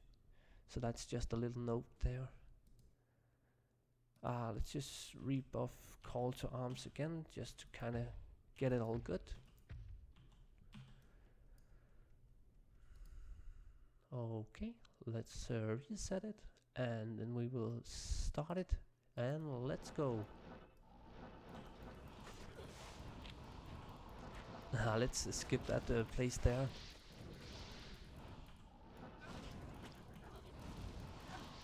I kinda just like face tanking them, spamming way much on my mouse clicks. It's kind of fun just face tanking them and then trying to weave in a few static discharges or whatever.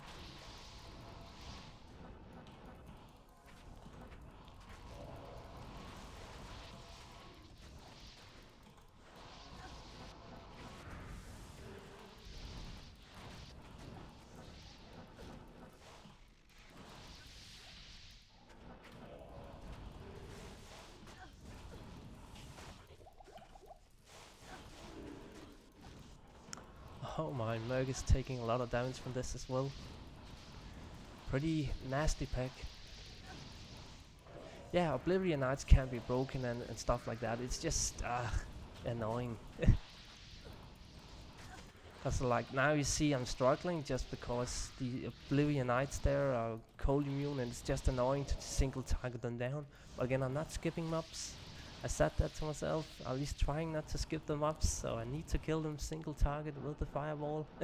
Which again takes time, it's seconds you spend on that every now and then to single them down.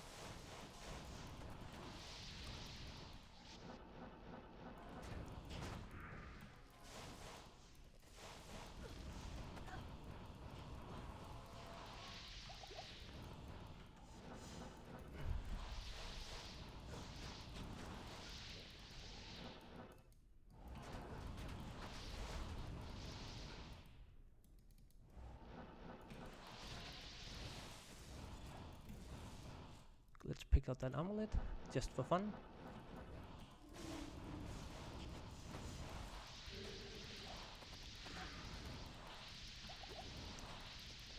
Already used quite a few potions just to stay alive. It's definitely not a, what can you say, a bulky build when you're face tanking the mobs this much with a fireball.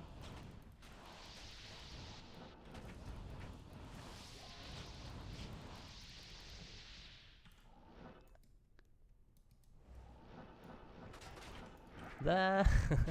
I always teleport too far. Oh my god. The pack died pretty much instantly, but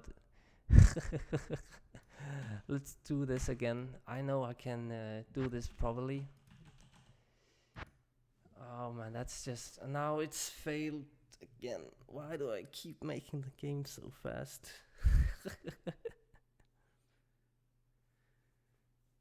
Yeah, I need to stop teleporting so fast into Lord Disay's pack.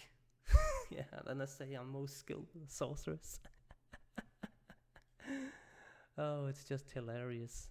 But Lord Disay's is just amazingly powerful when he has his right auras rolled. It's just the most deadliest pack in the game, probably. But let's actually rebuy potions and everything and get the Merc up as well. Oh, I'm on Europe non-ladder. That's the realm that I play on. And I'm lagging now for some reason. There you go. Okay, let's just get the Merc's aura up fast. Hope it comes. Oh man, did you see that? That was like 3 hits and the aura's up. That's nice. So let's get the auras up. Actually, I think I want to rebuff Shiver armor in this one. Okay.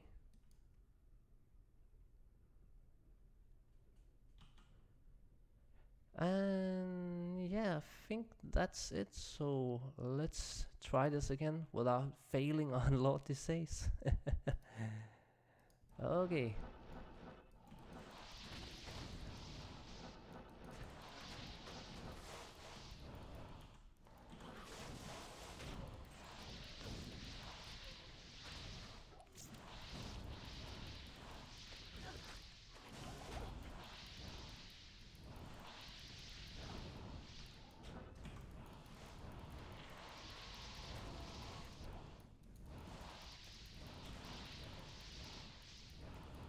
Okay, decent enough map so far.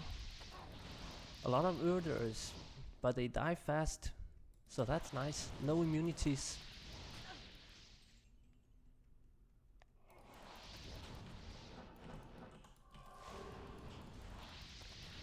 I like Uders. No cold or fire immune. The best mobs.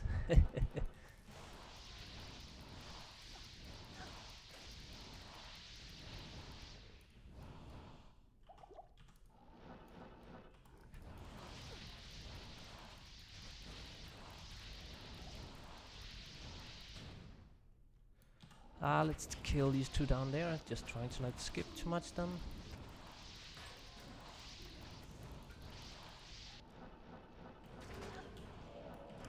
Oh, that was a dangerous teleport. Okay, let's get going on the frozen orbs. Just gonna spam frozen orbs first. No fireballs, only at the end to kill the Oblivion Knights.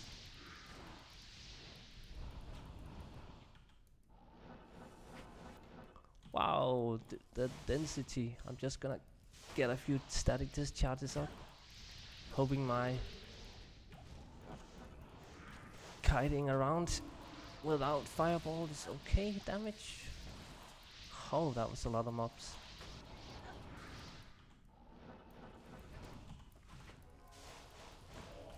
Static discharge for the wind.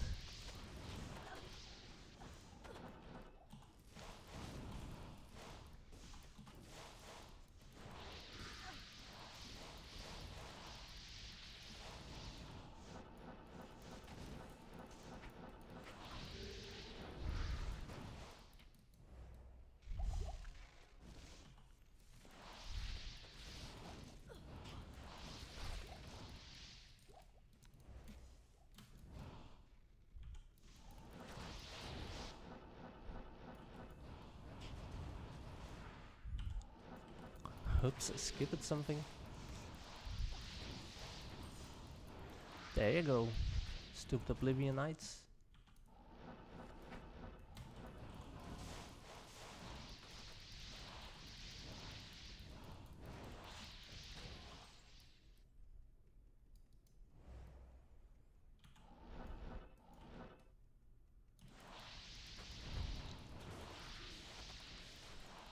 And it's immune to cold only, that's fine.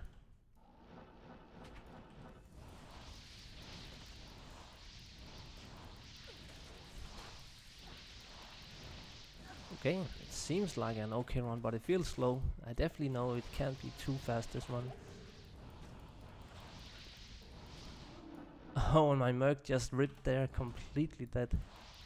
Let's see if it can die fast anyways, this pack without the Merc. Oh man, something is still up. Let's take the Zeal.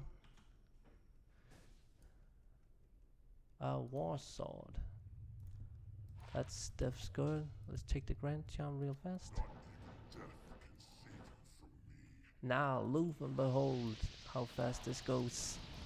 Ah, okay, my frozen up was exploded pretty badly there, but yeah, if you time it correctly, it's gonna do a lot of damage. The highest amount of damage on a sorceress build on single target if you do it correctly with frozen up exploding inside the mob's corpse. But yeah, 4 minutes 15, that was too slow. I think I've been down below 3 minutes and 30 on this build as the best, so yeah. Okay, Storm Rider, this one's kind of fun. Just a lot of procs. Charge Ball, Chain Lightning. It's cool. I like this one, but again, it's never gonna be any good. And I even got an Iron Rune. That's always cool. Okay, and a mask. Okay, I think that'll be it for that. So this was the first account.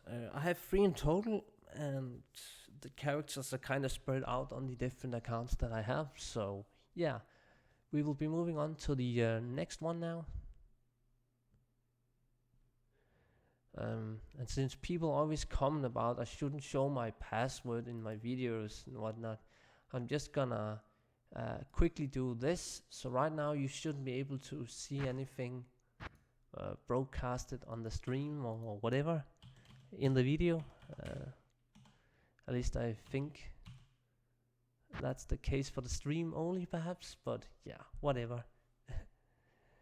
And now I will switch it back to desktop. So yeah, I don't know if I did it right. I should probably just remove the desktop in the layout there, but yeah, people just keep commenting, don't show your passwords in the video, blah blah blah. Whatever. Yeah, let's start off with the 200% faster cast rate Nova Sorceress. So the Nova Sorceress is the build that I probably invested the most wealth into. At least I think this is the most expensive build. I can quickly showcase the Merc first. He uses a near perfect Infinity Colossus for Luke and a decent enough Andariel's Visage and Fortitude. Upgraded near perfect Mage Feast, decent mana faster cast rate ring, restraint on it, quite happy about this one. And a rock belt near perfect, a Stone of Jordan, and these really good mana boots here. 30% faster one walk, always fun. 10% faster cast rate, oh yes please. 50 mana, increased maximum mana, regen mana, and the all important fire resist. You know, just really good boots, very good boots. And they did cost me quite a bit, but yeah, this is the good example of JSP. You know, I'm never gonna find such items in game trading. I would have to go on JSP to find that. And then I'm using Ormus and Wizard Spike still, and Spirit, Griffin, and a good 10% faster cast rate amulet. Oh no, 20% faster cast rate.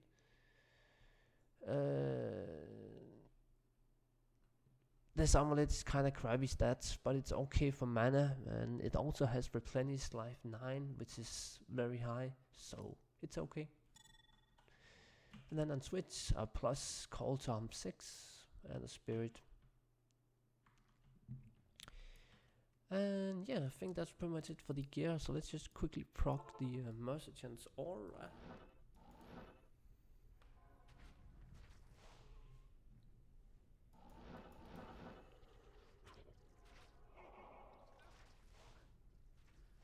Nice. That was pretty damn fast. Okay, let's move on. So, just gonna think about the buffs here for a moment, since this is spirit and this is +2, but this is +3. Oh hey, cool bad dude. Yeah, I'm doing a bit of a stream now, kind of recap of the end of the year, I suppose. Thank you for tuning in. Yeah, so this is +3 total in all skills, so I should always buff on this. Oh yeah, I should mention that this is a full energy shield, so I'm actually maxing telekinesis and I'm maxing energy shield. But yeah, you can always, you know, find guides for the builds on my channel and whatnot. And yeah,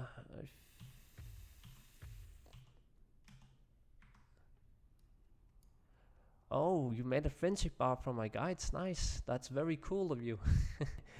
Okay, but now let's just make sure call to arms is up. Okay, I don't want to have that run out in the mid-run. Let's see, clock the time there, and let's go. I can't even, you know, at times I teleport too fast for my own reactions.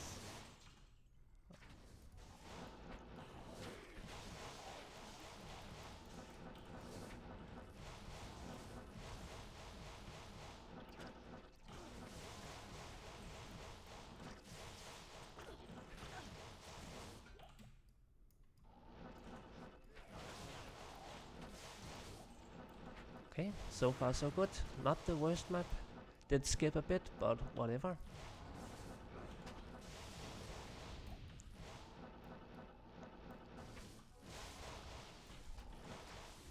But yeah, this build completely insane for clearing chaos runs if you're just teleporting, you know, really fast.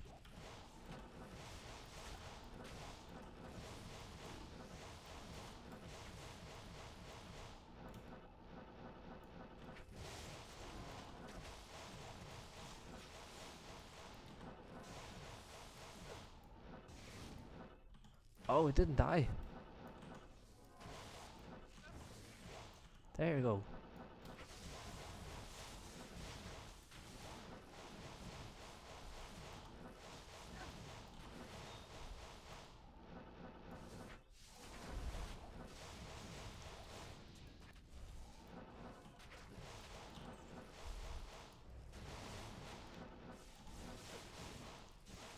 This is just very easy to play, and there's nothing more to say than that.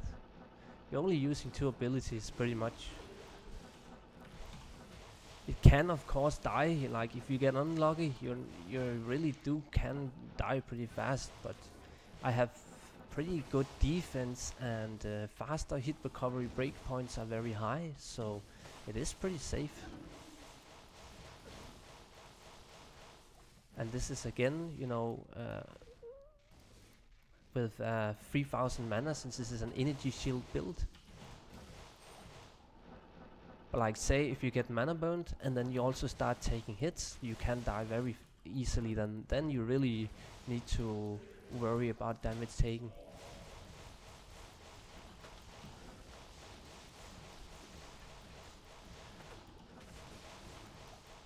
Okay, let's grab the grand charm there. Let's just pick that up. Oh, I forgot. No, the seal was taken. Good.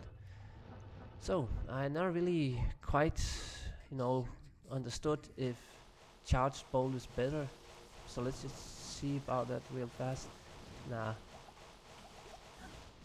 Yeah, I really. Yeah, now my merc died as well. I always struggle killing the boss on this character here. Yeah. But you see, you know, the boss damage Nova, it's good AoE. It's able to kill really fast on 1 player difficulty, but facing bosses is just a lot slower. But you saw now 3 minutes and 10 seconds, and this is just, you know, I've been going for a little while, maybe I'm a little stressed out, not playing too good, and it's easily able to do 3 minutes chaos runs without, you know, breaking the sweat or whatever. This build is, you know, I don't want to say, oh, but this build is the best in the game. It also depends what you enjoy, what you know, like to play and all that stuff. But this might just be the best in the game, at least playing casually on 1 player difficulty. But again, the boss damage is just very slow, and now my merc died, and I tried to stay on the boss, and then I kill myself going overkill with that. The boss damage is just very low, because I also haven't put points into charge bolts, since I simply can't do that due to spending so many points on telekinesis and energy shield. And then Nova by itself is also really bad damage on single target. But yeah, I can just quickly get my corpse, and then we can move on with the last one. But again, this build is just, you know, if you don't enjoy teleporting and playing hectically and all that kind of stuff, it's kind of like a stressful build to play. Then maybe this is not the build for you. But goddamn, if you can enjoy playing like this, it's just it's so fast. It's almost like too fast even. Wow! Oh my fucking god! Do you see this duel here? Like, this is rolled pretty well. Isn't 30 resistance the max? Tell me about this duel. This one is actually close to being usable. That was pretty decent. Let's see if I can get something from these charms as well. Yeah, okay. But that duel there is kind of interesting. I suppose it would be only mildly useful in a very weird build. But yeah, I think maybe it could be good for like a sorceress stacking lightning resistance in PvP or something weird like that. Hello. But yeah, this is definitely the best duel that I've found in a while. But yeah, it's usually I'm gonna sell on JSP. JSP Euro Run Ladder. I can try, but it's very hard to sell stuff on Europe non-ladder that is not perfect good. Like I could maybe sell it for 5 FG or something, but I don't think it's gonna be more than 5. And if I can even find a seller playing on Europe non-ladder, it's just a completely different thing than playing on the realms that people tend to play on, more like ladder resets, stuff like that. On ladder, the economy is just fucked up.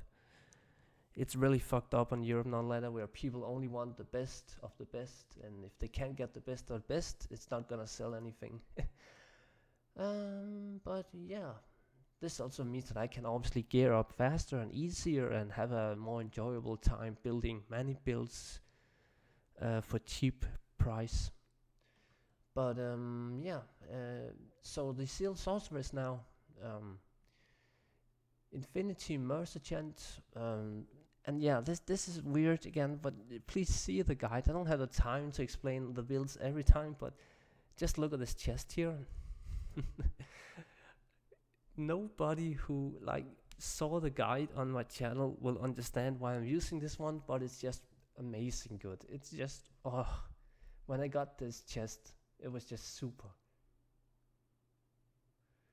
I love this chest here, and it costed me way too much because of the jewels. I did, however, manage to get the chest for free, so the chest is like 80 life or something. 80 life and 4 sockets. And then Dream and a Tower Shield, obviously that's the best. Water Walkers, 2 Raven Frost Wings for massive attack rating, a Passion, Blood Feast for attack speed. Fortitude, we can't use Fortitude because I need the attack speed with Zeal breakpoint, so it's very nerdy and it's very boring to talk about, but it's all about breakpoints for the specific items that I use in this build here.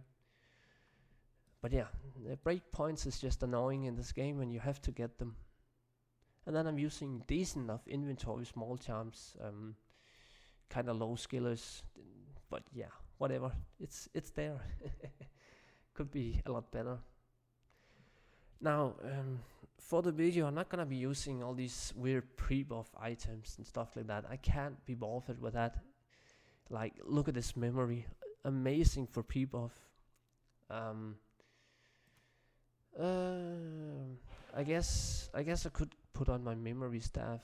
Yeah, okay, let's put on the memory staff and then leave it at that. Oh yeah, I can show the build as well. That's obviously the most important part. So telekinesis is obviously maxed. We're gonna be maxing telekinesis, and then we put remaining points into energy shield, I think it was, and then I also max lightning mastery. I think it was full points into enchant, many points into warmth. Maybe this was remaining points. And then, yeah, I went with 0 armor as well. But basically, we're going for a big enchant with a good warmth. And then we have a good energy shield, but not the best it can be, but still high enough. So, this is the energy shield there. So we're just gonna buff up energy shield, yes. And then we are going back to the stash, getting my call to arms.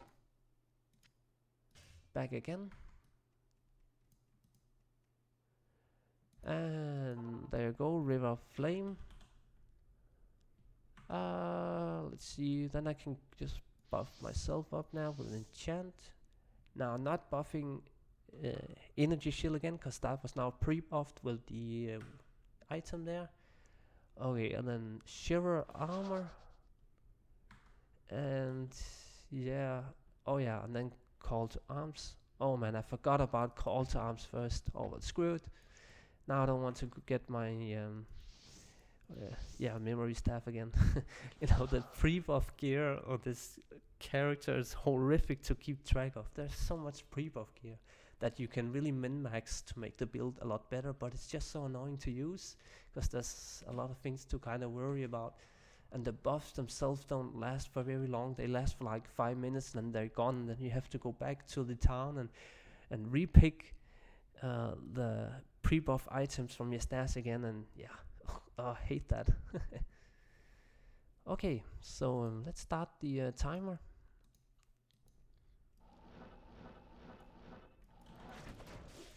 So this is pretty much all of it, just using static discharge and Zeal. Oh, and I can take this pack here and then teleport a little bit since we went the wrong way. Yeah, I think that's okay. Good, so not too much skipping. Okay. Oh, this is a good pack to show survival on us also. Oh, pretty nasty pack there, but I don't drop too much in mana. I did use a potion now. Oh, and my might aura is up now as well. I forgot about pre-buffing that, but the might aura is up now. I did hear the sound. Since it is very important to have the might aura up on this build here, since, well, I'm melee myself. So, I have never done a bear sorceress, and that is probably one of the goals for 2017, if I can, you know, get the wealth for it. It's very costly to build. But I saw a guide, a video on YouTube that was absolutely insane. The bear sorceress was wow.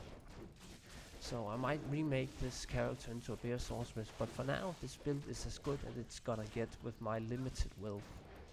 Like, you can probably always make every build that I show today better, but yeah. Oh, there's some mobs down here, let's not skip them.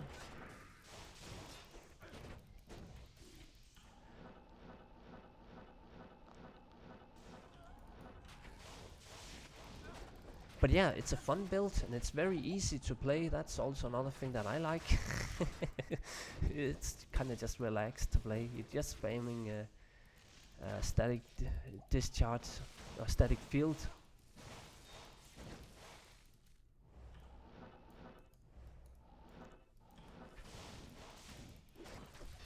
But yeah, again, it's completely reliant on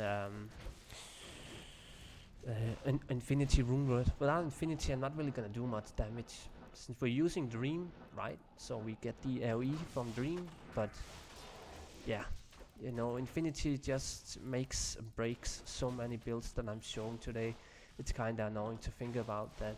The only reason why we are able to do these builds here are due to one single Rune Word that we don't even use ourselves.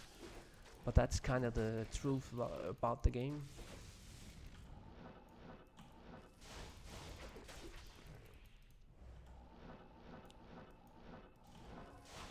So I want to be a little careful now. And you saw there, the Merc just ripped instantly. Instantly. I'm gonna super fast go back and buy the Merc now.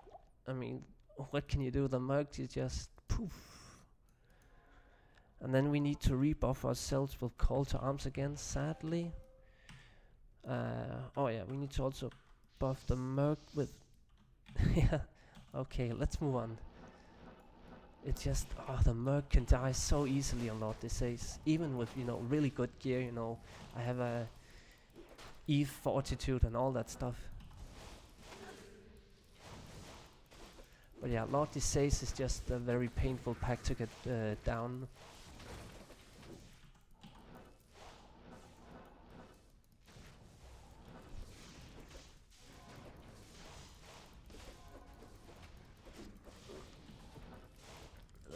Come on, come on, come on. Yeah. Okay, that was fast, that was fast. Decent. So, let's get to Bale. See the boss damage. It's pretty fast with static field. And there you go, super fast. Okay, it was not a very fast one, also due to losing the Merc there. Like a month ago, maybe even less, I did a run that was 3 minutes and 18 seconds. So this build is very fast, and and the important part is that this is a fun build. It's a weird build. It's not, you know, a lightning sorceress that I just showed off before. So for a weird fun build that not everyone makes, to be able to clear chaos runs even with a you know, a time where my merc dies and I have to go back and buy him and it's still not way slow, that's pretty decent. So yeah, I'm happy to know that you know, a casual fun weird build that not everyone makes is actually also a good build. So yeah, let's just quickly see this loot there. Nothing good. Okay. Actually can also just quickly showcase the merc again. Dream. Can quickly talk a little bit about Dream here. It's way annoying with Dream because you need to have some really good rolls on these ones. Currently I aim for 86 faster hit recovery. I have 87, so stuff like Dream rune words makes this build really expensive. So even though it is a fun, what can you say, casual build, it's also a very expensive build, and that's kind of the problem. This build costed me way too much wealth to make compared to kind of what you get out of it, which also kind of makes you not want to play the build, I suppose. So yeah, not a lot of people can afford such expensive items, so that kind of limits the amount of players that's ever gonna play a Zeal sorceress. But now, from doing something so standard or something so weird like a Zeal sorceress, let's go to something completely standard. A multi-shot bow Amazon on Chaos Run. I'll just get something to drink.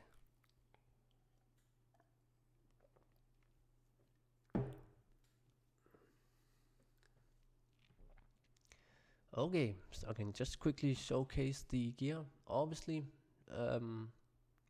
we are using Reaper's Toll, but I should probably, before the video, I should probably also do note that I'm using this Delirium, and I should probably go Gulliam's helm, but I just haven't had the time yet.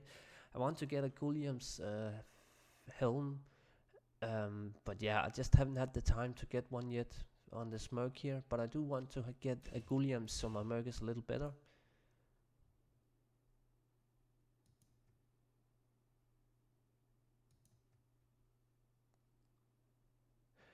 Why I not play a ladder and also Infinity? Yeah, I don't really have the time for ladder. I suppose I'm just a bit of a more casual player. Like when I play a game, I tend to just kind of just play that game pretty randomly, especially Diablo 2. I want to, you know, give ladder a chance at some point. I played ladder 4 seasons, 5 seasons ago, which is like 2 years ago or something.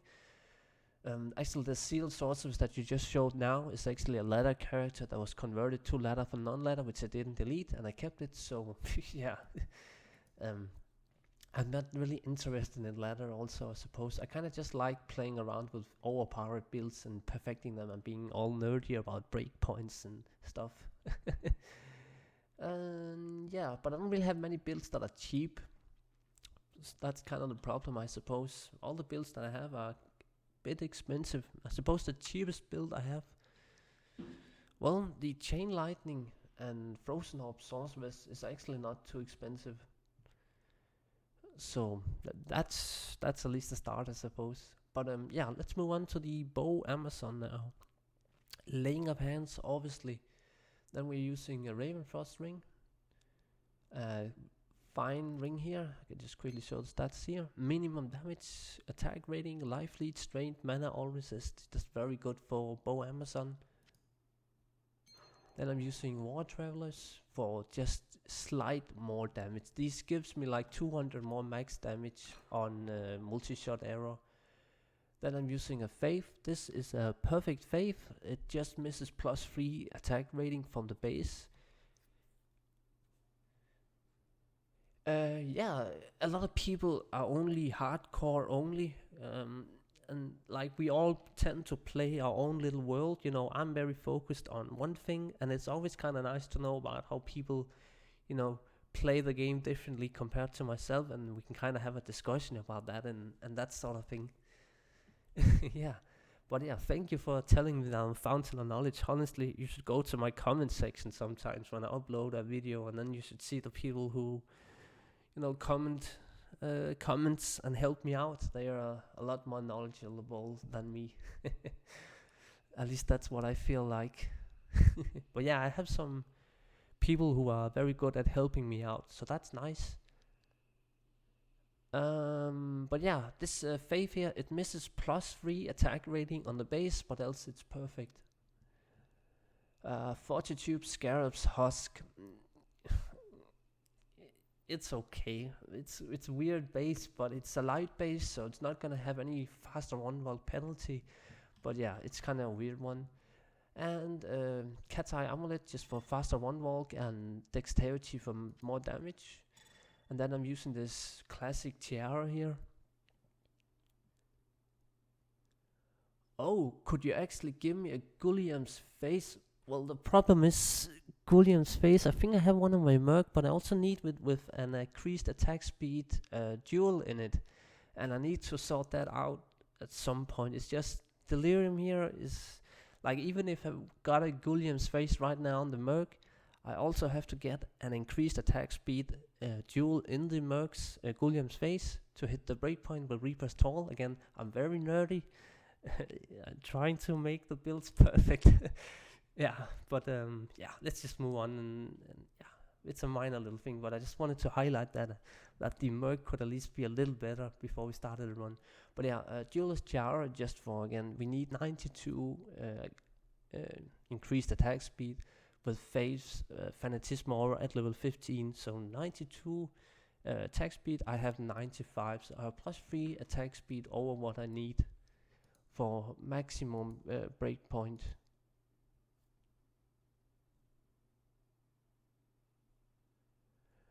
Okay, let's go to the River Flame and get the Merc's Aura up. Definitely want my Might Aura up. Oh, you could actually buy one for me. Well, that's always nice. If you want to see that as a nice gesture, I would be very happy about that, because like I can quickly showcase my Merc, my GSP, while we the Merc is just fighting. As you can see, right now I only have 28 FG, so I'm trying to buy a little bit every now and then and try to sell a little bit. Like, I should probably start botting the game. Honestly, the people who can get good builds and stuff like that, they need to start botting the game just to get wealth in the game. Everyone bots on GSP. If you don't know about GSP, it's basically the trading site, but the people who are insanely rich on the site are either flipping items or are mass botting the game and selling services, leveling services, and all that sort of stuff. It's very shady in a way. Like, there's people who only play this game legit and that sort of thing. So yeah, for them GSP is no go, just because there's a lot of people who bots on the site. But let's move on. Oh yeah, I should also mention that I'm using Harmony. So in between packs, I can run with a faster one walk. And I'm pre-buffing my Valkyrie with Harmony Bow. But yeah, I don't think there's much more to say about that. Guided arrow for single target, and else just spray multiple shot arrow. But yeah, I try to also only play, legit trading. That's kind of always what I did. And now I had this account, the first one anyways, for like 6 years now. So 6-7 years playing every now and then casually in the game. You can mass up a lot of wealth even if you don't bot in the game. Yeah, I mean, as long as Blizzard doesn't ban you, and you can live with getting banned, why not? Or you could also just have a second account. That's one of the things. If I was gonna bot, I need to get a new CD key. That's definitely the way to go. But yeah, I think we need to get going on this run now then. So let's go. So it's very easy to play this build. due to all the leech, I can only drop if I'm taking, you know, a 500 hit, some really crazy hit upfront damage. Else I'm just gonna stay at full health. Yeah, 3 CD keys, that's also what I kind of want. I don't understand why I had never bought a second CD key. Like, over the years, I've lost so much crap. And also some good muling games in the worst ways, and where if I just had a second account, you know, a second CD key, I could just mule with my own CD keys, and it's much more safe. But I'm like, I'm stupid, or something like that. It makes no sense why I haven't done it yet. And don't ask me why I haven't, cause I don't know why. I have lost so much stuff muling items. So yeah.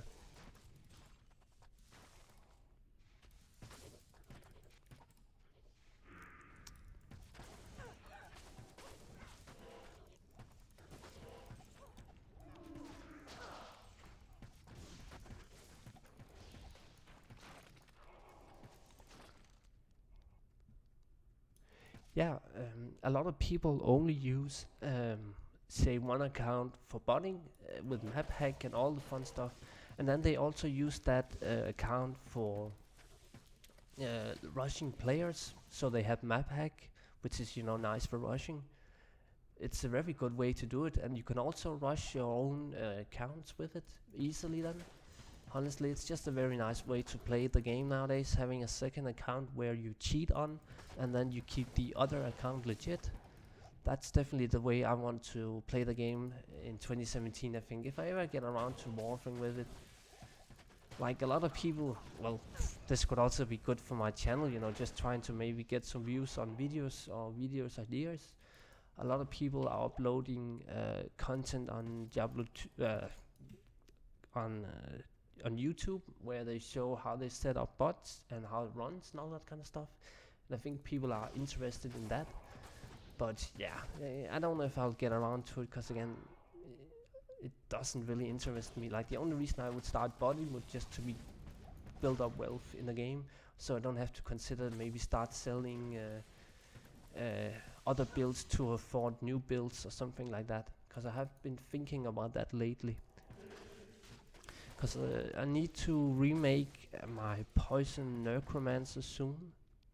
So the poison necromancer, I have done a guide for that, but it's pretty long ago. It's like soon 2 years ago since I had that build, and I want to remake that build. I have some of the items lying around still, but I still need to buy some things, and like, it's expensive to keep making these end game builds, and that is why botting would be kind of fun to try and see if I could actually get something out of it. But like, even if I bought, say, 10 hours a day, I'm not even gonna find anything anyways. I talked to people who are way into this before, like, they whisper me and JSP, they talk to me in the YouTube comments, and like, it's interesting to know about them running 5 computers 24/7. But yeah. Yeah, I should probably start importing and learning about that. Oh, this hurts so much. I don't wanna die.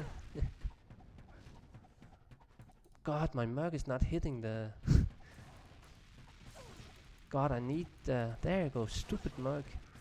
I really need my merc to kill bosses fast. Okay, this was not very fast at all.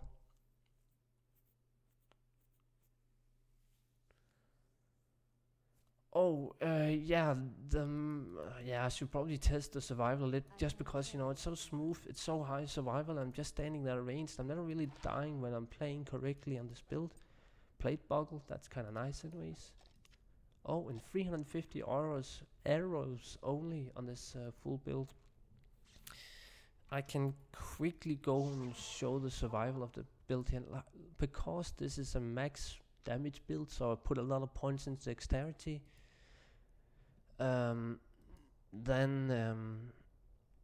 know, I don't have a lot of health, so I'm basically just running around with 1000 life all the time without call to arms. So let's just try to run into some... Yeah, you can see this hit like 50 a hit or something. So like I can die pretty easily, even in like Act 1 here. But you know, as soon as I just do one multiple shot arrow, look at the life now. Boom. It's just so easy. So much leech. But yeah, don't bot, you know, like in the way that super bottles on JSP does. It does ruin the for the legit players. At least would say that you should only bot on non-ladder. I feel like botting on ladder is kind of a dick move, because there's so many people who only wants to play on ladder because they want to avoid the whole bot scene, and that's kind of, you know, the point of ladder. So botting on a new started ladder is a bit of a dick move, but holy shit, man. If you bot on ladder reset and you get lucky with drops early on, you can sell it on JSP for so much. Like if you get a yeah rune or something in like 48 hours of the realm ladder being up, I mean, you can pretty much set a price. You just, you know, go on JSP and set the price, and somebody will buy it instantly. They will pay that outrageous high price. Like on non-ladder, a high rune cost a half FG, so that's 0.50 FG on non-ladder Europe. But I think if you can sell like a yeah rune on the first, let's say 48 hours on a ladder reset, I mean, maybe you can sell it for like 1,000 FG for just one high rune.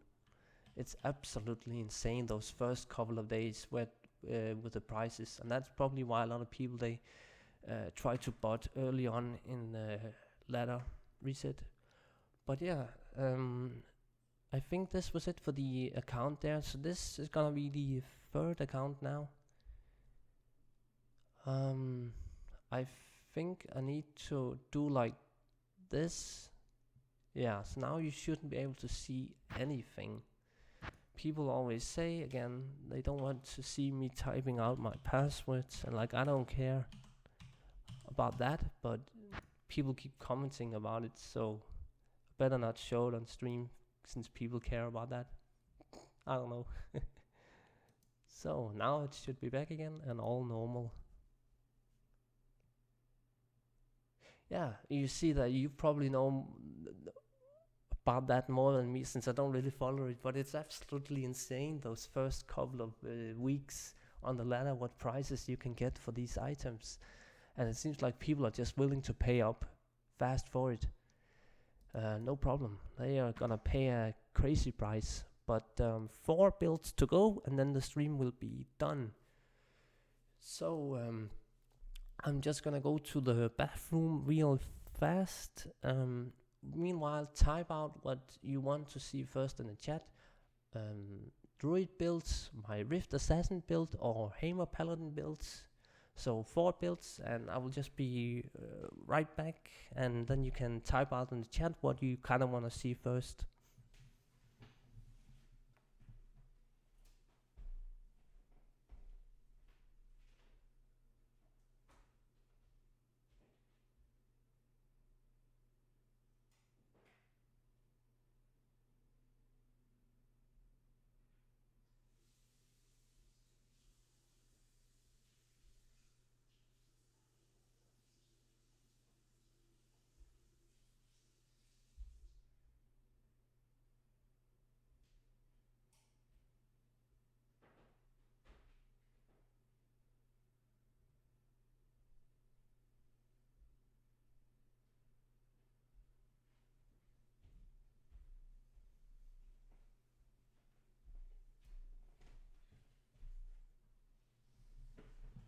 Okay, I'm back again. Sorry for the little delay. Okay, people didn't comment about it yet, so I will just take it from the top. So it's gonna be the Fire Druid.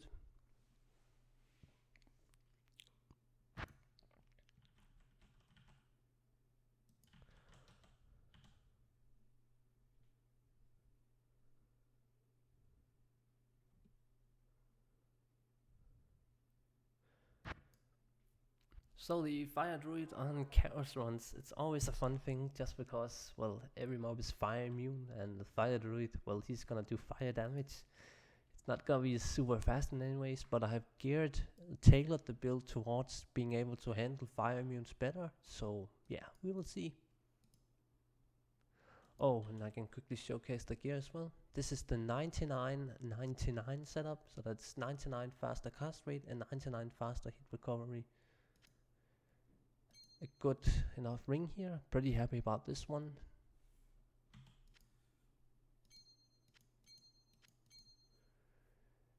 And a fun sword here for maximum damage. Again, see the guide. The gear doesn't make sense unless I talk about it, but we don't really have the time for that on the stream, I think.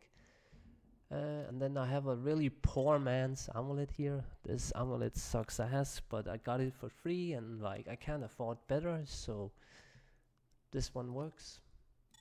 And then I'm using a near perfect Raven Lore. And yeah, decent enough inventory as well.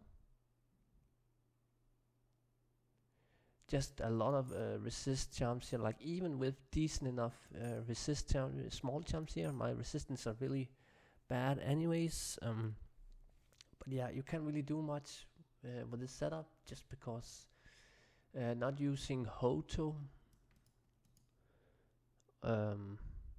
Yeah, I don't even have Hoto, but yeah, you can also use Hoto on this build and stuff like that to get more resistance, which helps. But yeah, this build is all about damage, and this is also the setup that I would use for PvP actually, so it's kind of fun that way.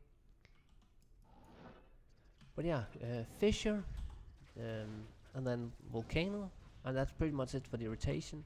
And then I also use Armageddon, which I just keep up for fun. It's good on bosses and single target and whatever. But yeah, we're just gonna get the Might Aura up now.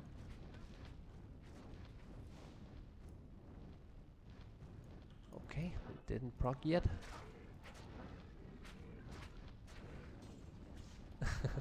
I love how Firestorm looks, like it's very cool looking spell and all, but yeah, it's not the best AoE spell, I suppose. There you go, the Might Aura is up. Oh, and I'm just gonna go to town and get this poison away.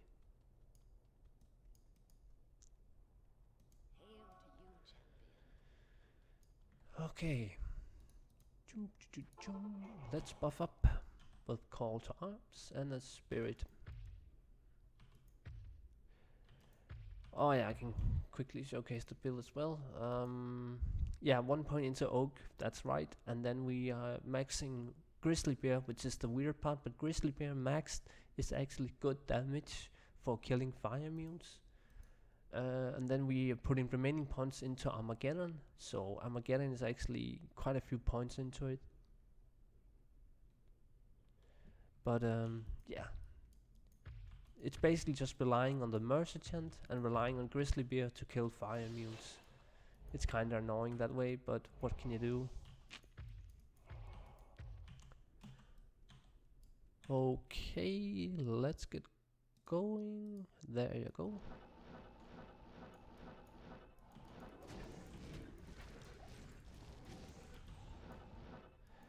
Now cast Fissure, then cast Volcano, and then just kind of teleport away, cause yeah, okay, let's take another route up here.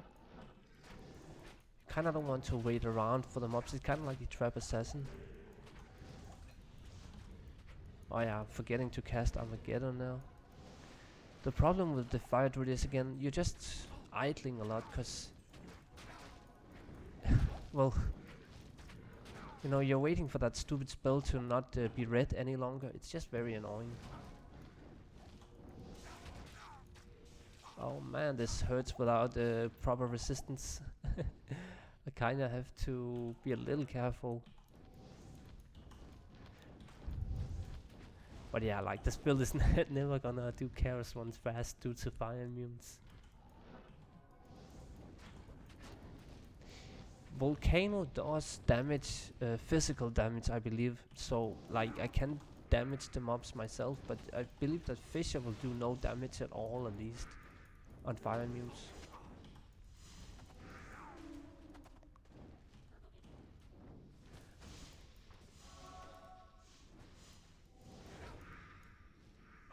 Yeah, 4k life and not reaching rejuvenations. Yeah, good luck healing that, indeed. It's actually a problem running around with this much life. You don't even need it, honestly, but yeah. And a lot of my builds, say my barbarian, I actually put many points into strength. I will talk about that on my fairy druid, but yeah, you don't really need all that life when you're just playing this easy soft core build.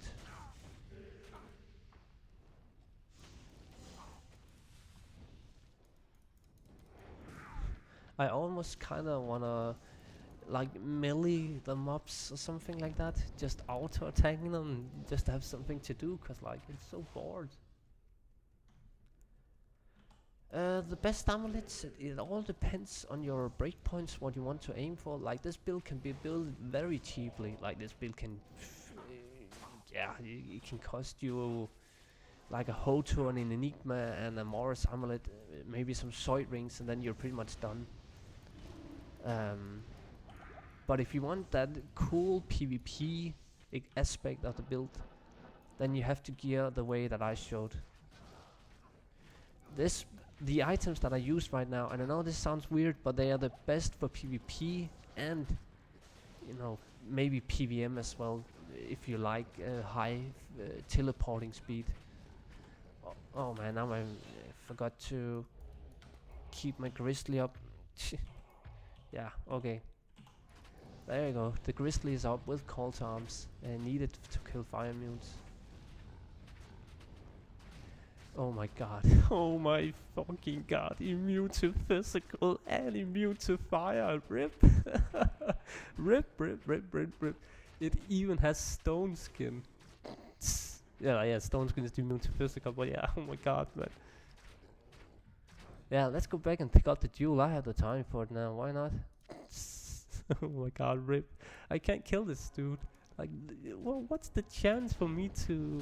God damn. No, I have... what do I have? I have... no, tornado, that's physical damage, isn't it? Yeah, that's all physical.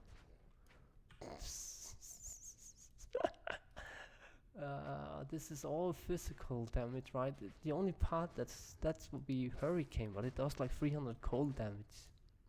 And it lasts for 12 seconds. Yeah, I'm doing it. No, what? Fuck this. I like the fire druids, but it's just not... it's just not very good for this Chaos ones. It's also, again, very boring. Now I wish I had like a Reaper's Tallmug, but I need the Infinity for that elemental damage. I really just can't do this build without Infinity. Oh, that's so bad. Okay. Let's just get out of this game and move on to the next build. This is just a rip. I mean, what can you do? This is the worst thing I could face. Okay. But yeah, again, recap: Fire Druid, Fissure, Volcano. It's an okay, easy rotation to do, but it's just very boring. I made a guide for it recently and actually did get quite a good response on that guide. It's like a few weeks ago.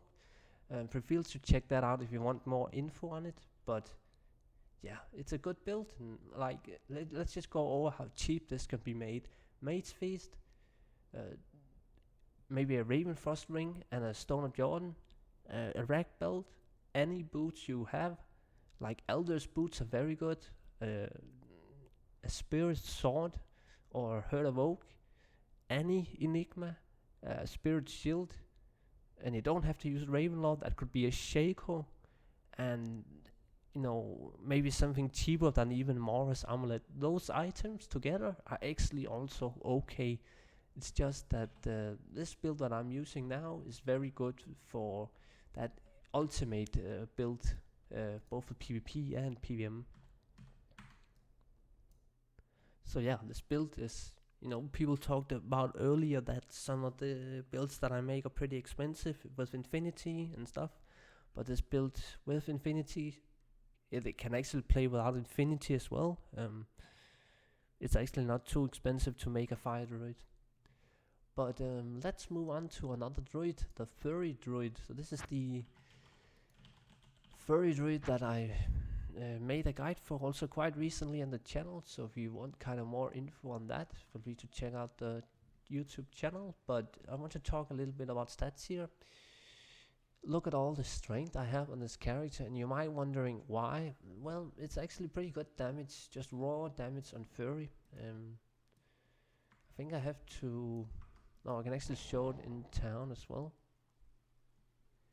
Yeah. Okay, we need the might ore as well. Yeah, okay, we're gonna get the... Druids are camel deck subwood. They actually do. They're not the best class in the game, definitely. The wine druid is good just because it has both physical and cold damage, which is pretty good to kill everything in the game. It's also, you know, the fire druid is also pretty strong in PvP, but the furry druid is probably not the best build in Diablo 2 for melee builds, but it's still very good. You're gonna see this in just a little while. Oh, I already got the might ore up now. Damn, this might ore is progging fast today. It's nice. But yeah, I can't remember. Nope. Oh yeah, on Switch I have a wizard spike and a spirit just for teleport, so I'm using Enigma for teleporting, which is, you know, it's maybe kind of stupid, you know.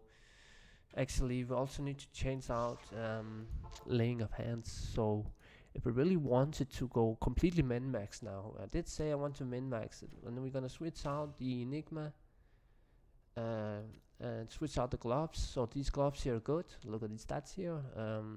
Crushing blow, life leads and stuff, but laying of hands is just more.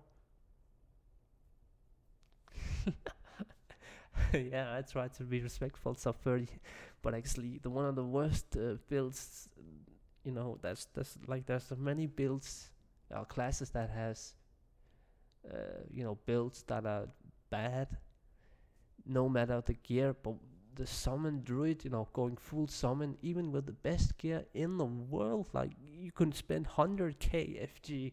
A summon druid is totally crap. The summons are just bad damage no matter the gear level. But yeah, people have tried to make full summon druids and it just doesn't work, sadly. But yeah, let's move on with this one. Mana leech ring, I use fun. Yeah, you can't quite see that for the chat overlay now, but this belt here I got pretty recently. It has a lot of faster hit recovery, a lot of strength and life, and then it has 3 amounts of resist, so it gives me some good stats for survival. And a Raven Frost ring, and I'm using Gore Riders. Fortitude, very good fortitude here, happy about that one. Gulliam's face with a a 15 increased attack speed duel and 7% faster hit recovery. Highlord's Wrath, and then Tomb Reaver, the expensive part of the build. This is definitely the costly one. The favorite build I actually like, for some reason I like Frozen Orb Sorceress. I find sorceresses with Fireball and Frozen Orb kind of fun in PvP. I don't know why, but there's just something about Frozen Orb in PvP. So if I was gonna do more PvP content on the YouTube channel or whatever, I think I might want to do something with the Frozen Orb, just because I find that to be a fun build, just kind of spamming Frozen Orb in PvP. But yeah, there's so many stash items and whatnot for the furry druid as well. But I think we got it all down now to make it the best it can be. Okay, so the might aura is up. I need to also get my bear up, my herd of the Wolverine. I'm using the herd of Wolverine to get 10k attack rating. And yeah, I can't remember if there was anything else. Nope, there isn't. So let's just get full life just to... Oh, where I'm from? I'm from Denmark. You can probably hear that on the accent, I suppose. I think that's pretty much it. Oh, I'm just gonna quickly check the stream out as well. Okay, thank you. let's start the clock then. Oh, I forgot to. There you go. Okay, let's go. So, 50k, actually 60k furry damage, and it's due to all the. If I speak Germany, not too much. Kleine. It's actually, you know, in Denmark we are pretty good at languages in general. Like if you go up to a random dude in Denmark, since we have pretty decent up school systems, most people can a bit of Germany, maybe they can even a bit of France, but yeah, I pretty much only know Danish.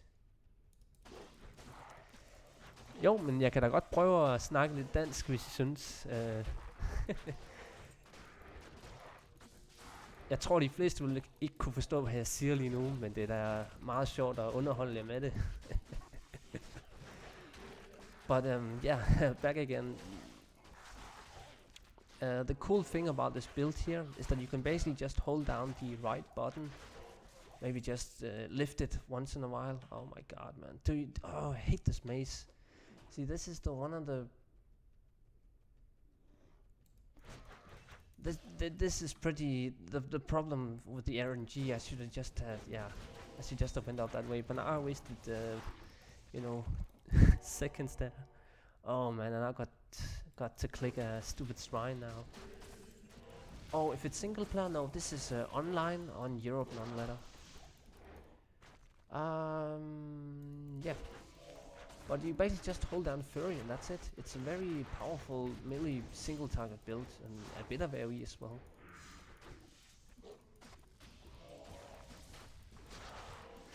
What I said in Danish? No. I actually just said something like, I don't think you're gonna be able to understand this currently. I might, but I do want to entertain the viewers since you asked for it, so I will talk a bit in Danish. Something like that, I said.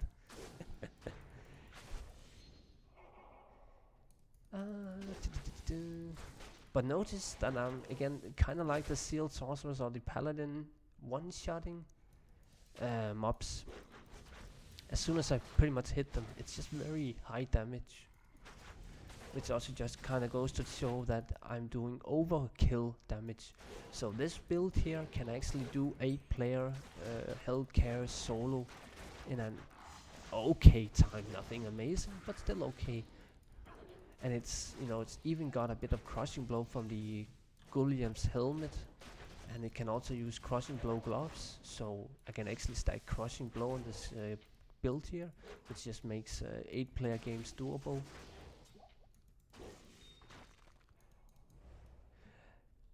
Nein, nix spreche Deutsch.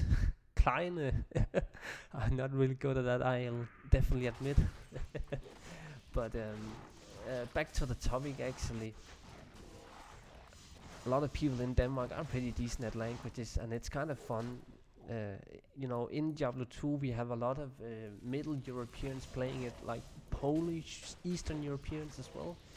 And the language skills, the barrier is very diverse. And I just kind of find that Denmark overall, we are pretty good at least English. So, I didn't have my feral rage up. That could be felt. Well, I think I maybe had it up, but it was kind of fading.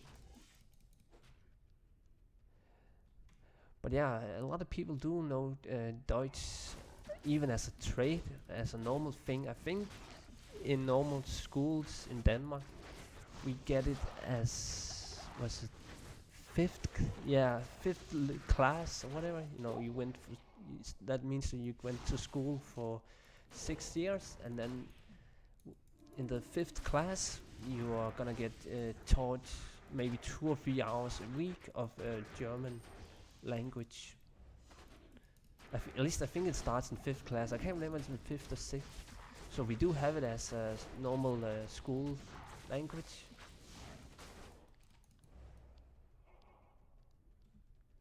Okay, I feel like I forgot a seal. Did I forget a seal this time? Yep. Mother of God, I forgot a seal. This is all the problem with not having Enigma now. I forgot this one up here. Yeah, I was sure I forgot a seal. Very sorry about that.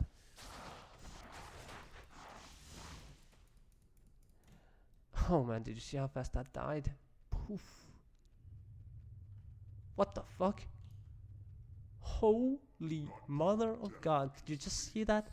A bot joined my game and instantly left. That is some major hacks. Okay, this was not really fast. Maybe a bit too much casual talking while doing it too, but like the fur druid, it's an okay build, but it's not super fast in any way. Like I'm doing a lot of overkill damage, so I'm able to one-shot the mobs, but like you can see it here. Furry, multiple attacks, werewolf form, 5 hits. So like if something dies in front of me, it's gonna attack mobs next to it as well. That's pretty much the AoE that I can do. So yeah, it's the first time in a long time. I had really only done like 2 streams now, Ruba Dungus, but I wanted to kind of just, recap the end of the year, kind of make a good upload on the channel as well, just have some content from the stream. And also try out the new settings and the overlays and stuff. I kind of at least try to work a little on.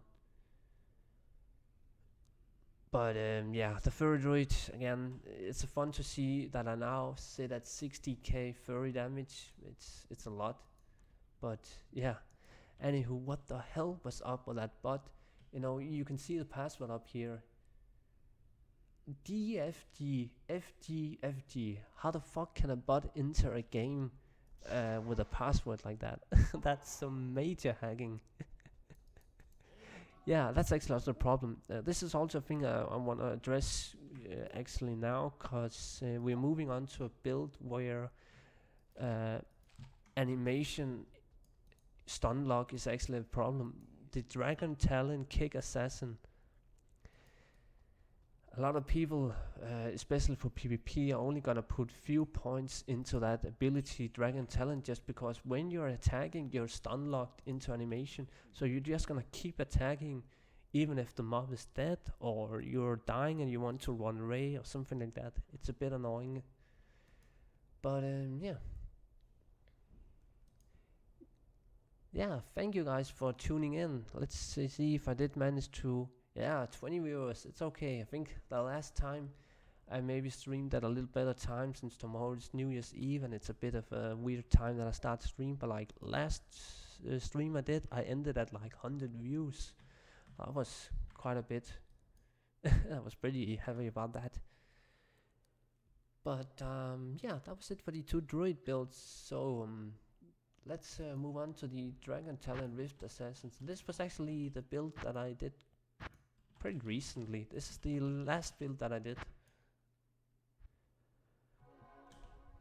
So let's just explain this one, because nobody will understand what's going on if I don't. Infinity Merc, Standard, Endurance, Research, Fortitude. So easy there. Nothing really much to talk about. It's enhancing the damage that I do pretty much. There are cool scribes just to stay alive. They are very good on this specific build. A single Raven Thrust, Vadunkus Herd of Cord, just for faster hit recovery, breakpoint, and some survival. Like, the build doesn't really matter too much in this build. You can go with many build options on this build. And then Bulkator's Wedding Band. I use this one just to get more damage. This is all about the damage. Damage. +1 to skillers is gonna make my traps better, and everything's just gonna get a little higher. Besides that, it gives some leads in life. It's just all about them. It's kind of like using Stoner Jordan on a caster class.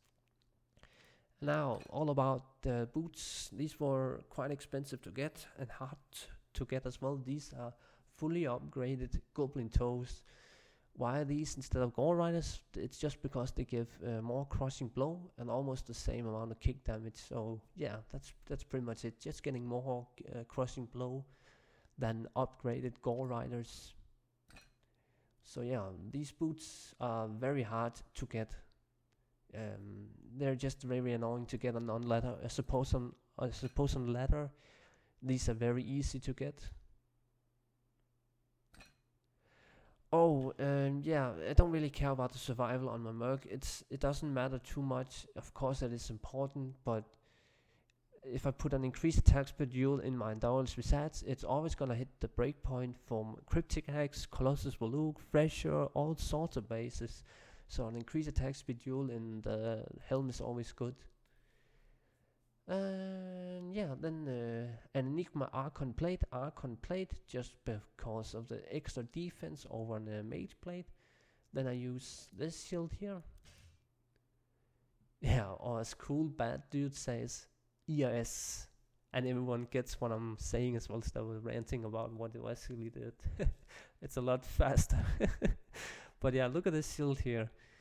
This, or Headhunter's Glory. Headhunter's Glory spawns with 3 sockets, 1 to 3 sockets, but this one just gives, you know, an extra socket for more cold damage and enemy cold resistance. You can't really get max block with this shield as well. I think you can maybe get a little better block with Headhunter's Glory, but I'm not really sure about it. But I had this shield lying around on mules for like 2 years or something. So yeah, for 2 years I was trying to sell this shield, and it never happened. I could never get to anyone to buy the shield, and finally I could actually make a build that I could use this one on. And then Rift. It's all about the Rift rune word. There is another rune word that also spawns frozen orbs, but this one is on attack instead of striking, which is important. At least I think the other one was on striking. Basically, the Rift rune word spawns frozen orbs at an increasing, insane amount. You're basically doing 800 frozen orb damage with all the items, Nightwing's Wheel, all those sort of things. The Infinity Merc, stuff like that. It's basically like a frozen orb sorceress. But here comes the crazy part. Rift Runelord does not have internal cooldowns, so it can proc like 3 frozen orbs in a row. Pum pum pum pum. Suddenly you're doing more damage than even a frozen orb sorceress as a assassin. That's absolutely crazy. That's why we use this rune word. It's so much damage over even.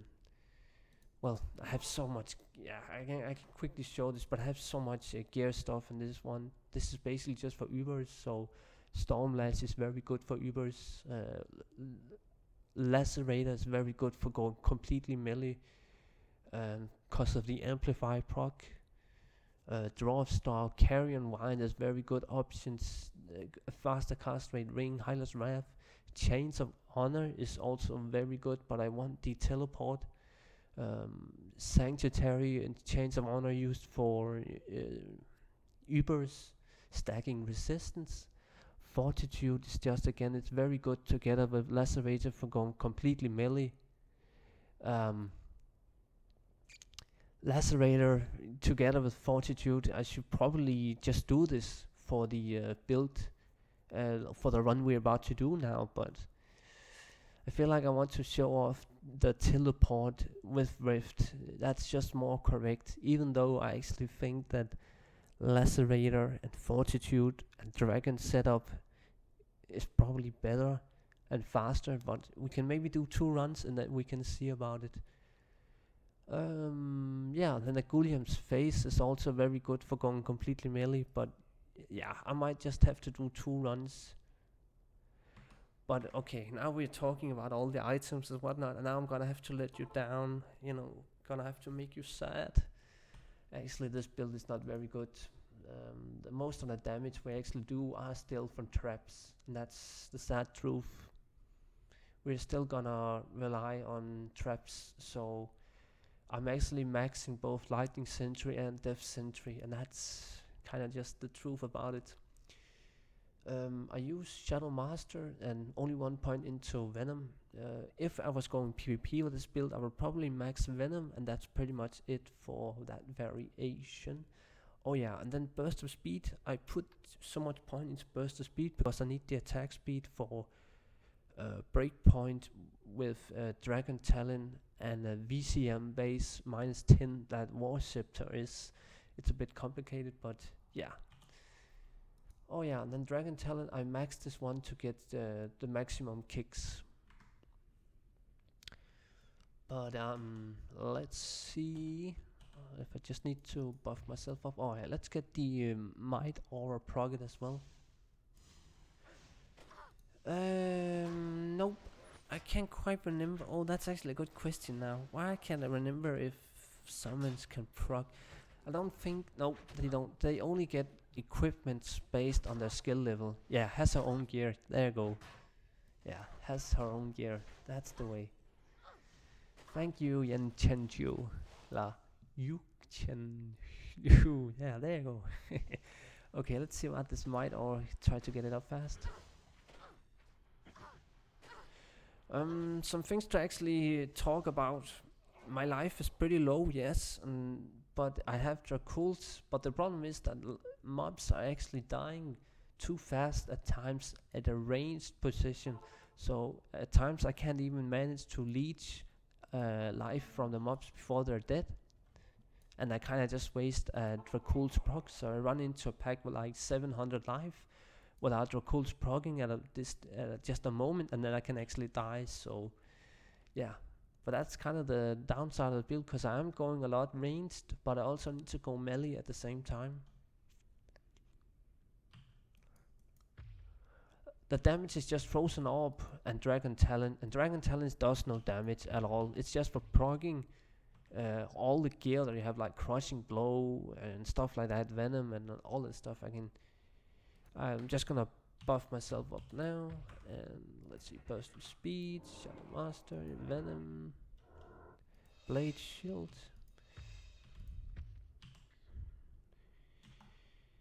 And as you can see here, Dragon Talon 1.6k maximum damage only. It does absolutely nothing. But yeah, that's how the build works. So let's start the time now.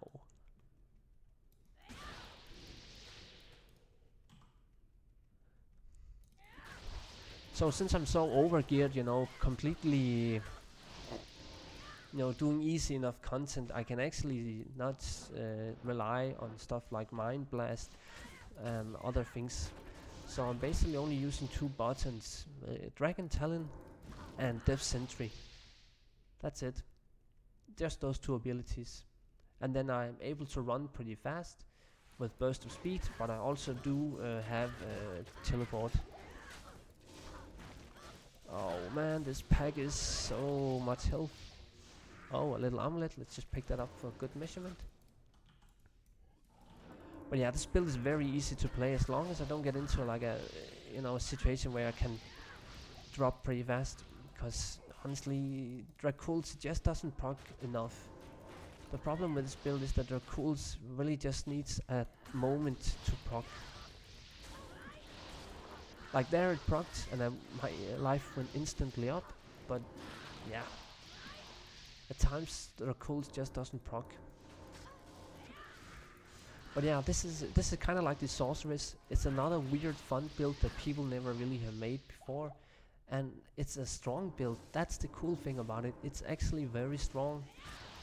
I haven't made a guide for it already, and that's gonna come on the YouTube channel soon enough. But I'm just really surprised that something like a Rift Woundward in a Paladin base working this well.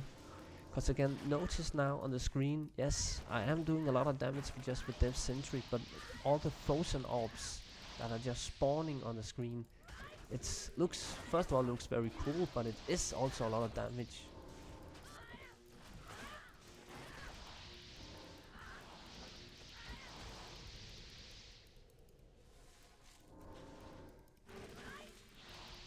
Oh, it's pretty popular. Yeah, okay. Okay, it is probably very popular, but yeah. Oh, did I kill the stuff? Yeah, I already killed it. Oh, that was fast.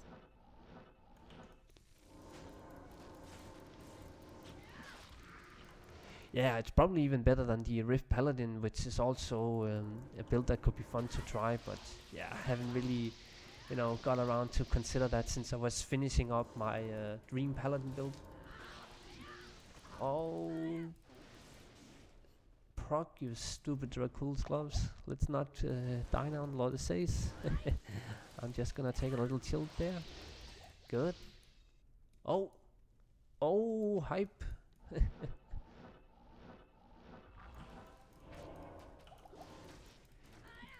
Thank you for tuning in, Vixitorius. God, the font is horrible. Yeah, I need to fix the font sometime on the overlay. Well, it's actually not an overlay, it's a chat program that I use. But yeah, thank you for tuning in and thank you for liking the YouTube comments, the YouTube content.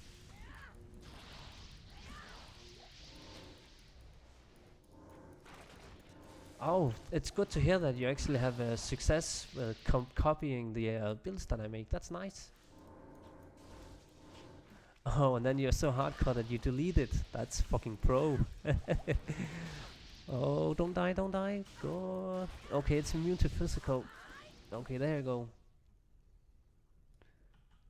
That's fine. Okay, let's wait for that one and quickly go over and place traps. So now lightning sentry for the boss, and then just spam dragon talon.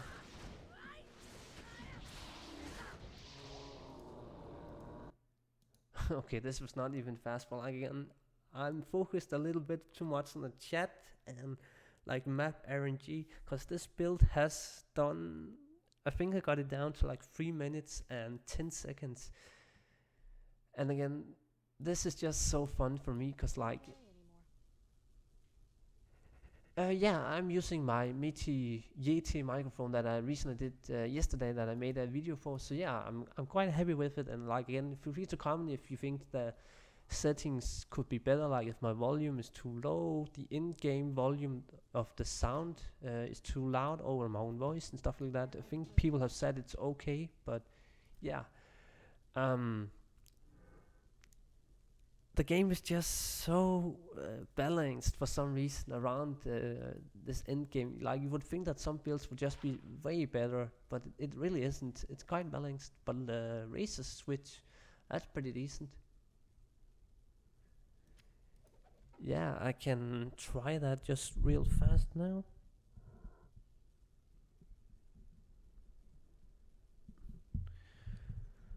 Okay, so now I hope that the volume is a little louder. If it's not distorted, there's like something in the background or anything.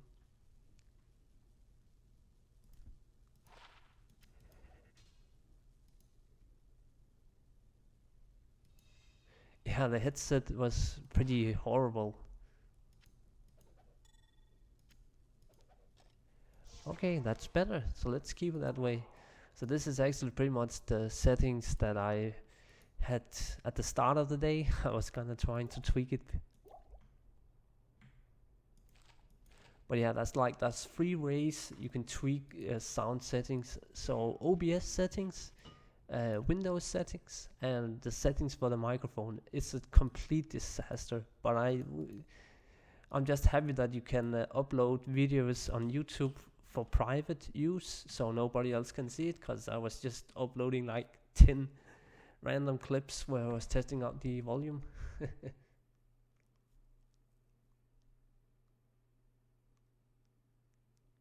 Yeah, I do, Robin Koik. Thank you for tuning in. I'm just trying out the Twitch today, but this is actually the end of the stream soon. We are gonna be doing the very last build now. So the Hammer Paladin, how generic, what a way to end the stream using the most common build in the game. But we can quickly recap why Paladin's builds are so good. First of all, magic immunity really only exists in a few mobs, such as the Act 2 waves of Bale, but having a strong merc like a Reaper's Toll merc, then they take care of all the, magic immunities. No, I don't really play ladder. I played it like 2 years ago, but maybe I need to give it a chance again because you people keep asking for it, and yeah, I might need to get going on that. Could be fun.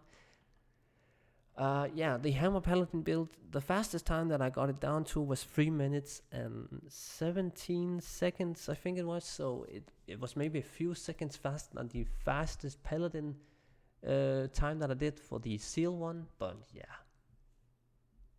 Yeah, this build is way better than Inside, 40 and Andy's. It just is, and it's mostly due to damage. So not only is the damage by itself very good, but I am also gonna be using concentration aura, which makes the damage just insane. I'm gonna have like 9k damage or something. But yeah, the Hammer Paladin is just very good.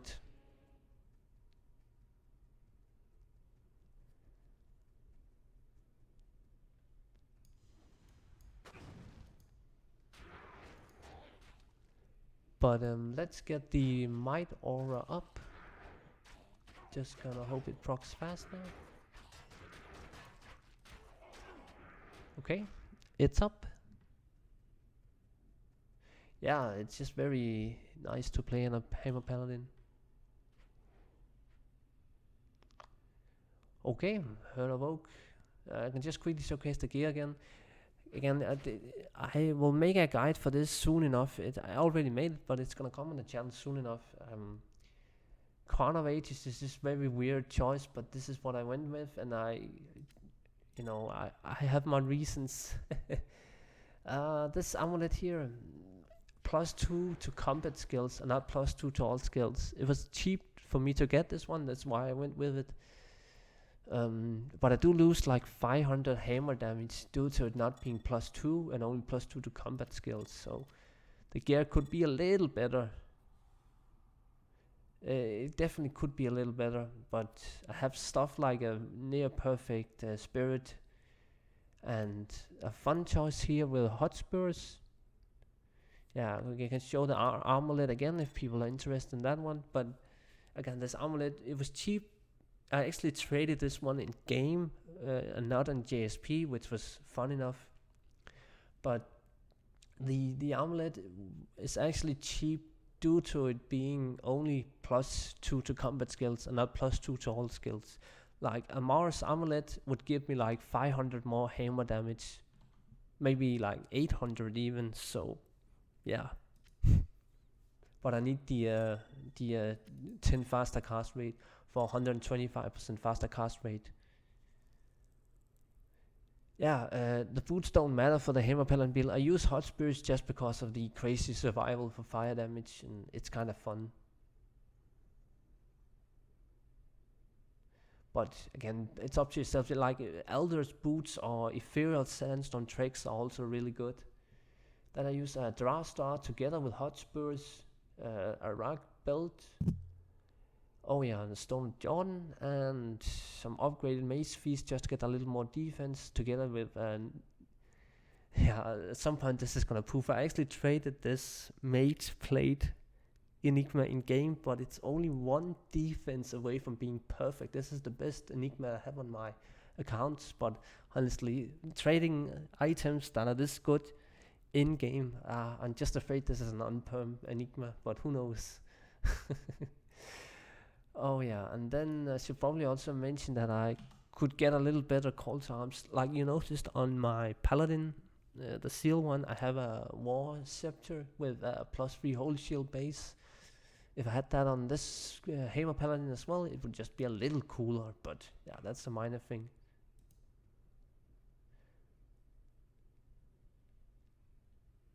Oh yeah, they don't dupe Enigmas, yeah, I hope that, but like, you know, I did a guide some time ago where I did, I think it was an early 200% faster cast rate Enigma faster cast rate Noma sorceress guide that I did, and in that video I was using amulet, and a few months after that video and the guide was up on YouTube, the amulet poofed, and it's just annoying to have those situations where you had finished the build, you were really happy about it, and everything was good, and then the stupid item poof on you, and you're like, what? I just lost this great 20% faster cast rate amulet. But yeah, kids, don't use on-perm items. It's just gonna bite you in the ass in the end. It just will. I have lost like 5 items on-perm in the last 3 years. And like, it's annoying to do that. Okay, but let's get going on this one. The last build of the day. Cleansing. Oh yeah, we only have one. It's so simple. Only Holy Shield for pre-buff. And then call to arms.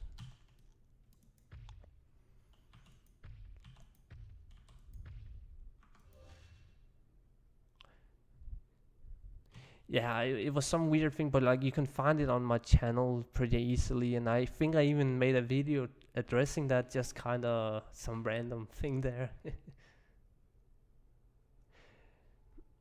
Okay, but let's get going on this. Victorious 2015, it's basically just copied items. So some dude found some glitch in the game, some cheat bug, whatever, and he copied an item, made copy of that item, and only the legit one, the permanent one, will last forever. All the copies, they will go away. That's kind of like a rough explanation. Oh yeah, I can just quickly show the base states. Quite a bit of strength because of the Crown of Ages setup, but I like this setup over Shaco. Then I get max block nearly. Yeah, I was missing just a little bit of dexterity after I respec it. I should have respec, but yeah, whatever. And then a lot of vitality. I had on-perm items for over 2 years, literally over 2 years, but it could also last a day. So it kind of depends on luck and how many games you enter.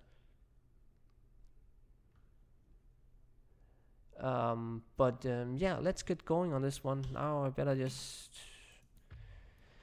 get my game face on. Okay. Boom.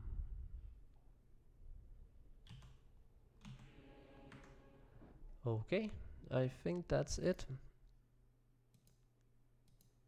So let's go.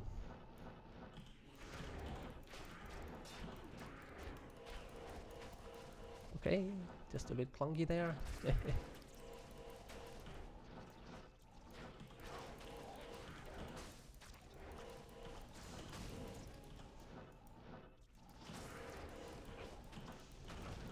Hope I can find the correct way now, going up to the maze without skipping too much.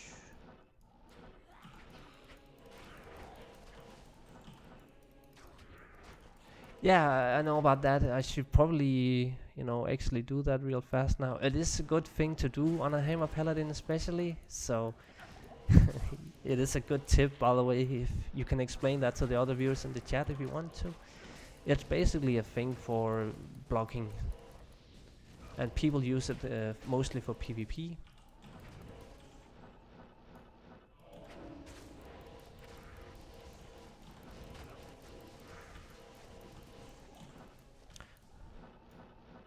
Okay, not many mobs up here. This is pretty empty.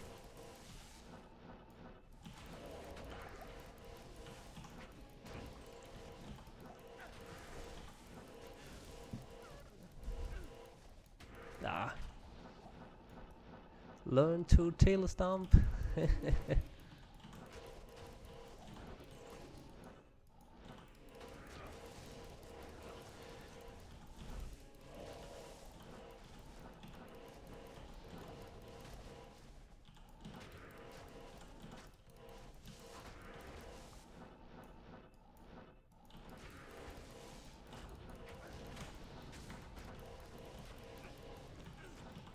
But the way that we play is pretty hectic. I'm spamming constant 2 buttons. R and T. Those are the 2 binds that I'm spamming. And it's kind of like annoying to just keep spamming between those 2, but that is kind of how we have to play the Hammer Paladin. Just because we can't have auras on the left click. If we could have concentration aura on left click, it would just be so much nicer. But yeah, that's just the way it is. Sadly. By the way, it takes a lot of time getting good at this build. I am not good at this, at least not today. I think I play pretty poorly right now, but bots are very good for playing the Hammer Paladin build just because they can automate these tailstorms to perfection. Like if you ever go into a bot game and you kind of just look at how a bot Hammer Paladin plays, you will notice that if it's a good bot that works really well, the tailstomp is amazingly fast. It's just so flawless. Like he's just wow. It's just so beautiful to look at a bot playing a Hammer Paladin. Oh, now my merc ripped instantly. Oh my god, my merc died fast there. That was insane. But yeah, Lord Disease is just a merc killer. That's pretty much it. Like nowadays we don't have to deal with Iron Maiden at least, but the merc is still gonna die on Lord Disease.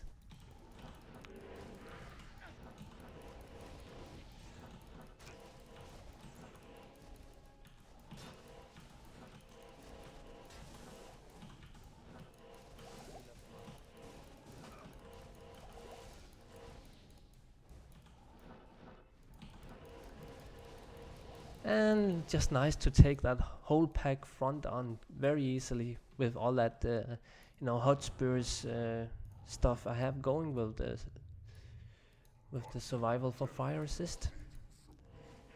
So let's do this. Yeah, okay, this was not really fast, but again, this is the fun thing. I had done this in about 3 minutes and 20 seconds. And again, every build that I just showed today, and it's gonna be uploaded on the YouTube channel, maybe not today, but I'll try to get the video up tomorrow, so you can kind of recap the stream now. But every build that I've pretty much done, they all fall into that kind of 3 minutes and 30-second video window, where a few builds are maybe like half a minute faster on average. It's just, I don't know how Blizzard did it, but it's just very balanced. Oh, and fun little minimum and maximum and fools, cold and straight roll. This is kind of a fun roll. But yeah, the game is just really balanced in a way, even for end game. But yeah, I think that's pretty much it for the stream. I have to get going as well, make some dinner or whatever. So it was pretty damn fun to do this again. 35 viewers, thank you for tuning in. This is pretty decent, yeah. So again, the YouTube stream channel here, stream is gonna come up on the YouTube channel, and I hope you will look out for that. And again, thank you for kind of helping me out for talking a little about the settings and kind of so I can get that right 100% maybe the next time and stuff like that. And I hope the chat here is kind of okay. I can actually quickly showcase what sort of chat program I'm using right now. I can just quickly, it's actually good for streamers who wants to see the chat while you are playing with only one screen. Since I don't have two screens, I actually kind of wish for that, but then I also need a bigger desk. Yeah, and hi YouTube. Yeah, go say that. On the Hammer Paladin, I use a Reaper's Tall Merc. It's simply the best. Reaper's Tall Merc is just so strong, even on a Hammer Paladin. But yeah, I can just quickly showcase this little program here. It's actually very good for people who don't have two screens, or maybe don't use their mobile with Twitch app installed, so they can watch the stream while playing. But it's TST, it's called TST chat or something. It's very good. I can do something like changing the font just real fast. Boom, now it's extremely, now it's very weird. Or we can take some really fun toxic shit and we can try Comic Sans with like 8. Oh yeah, don't we just love Comic Sans? But yeah, it's a decent little program there. But yeah, I think I want to end it with that. So as always, have a good one and all that kind of stuff. But yeah, for real, have a good New Year's and all that stuff, and then don't blow your fingers off or whatever. So yeah, see ya.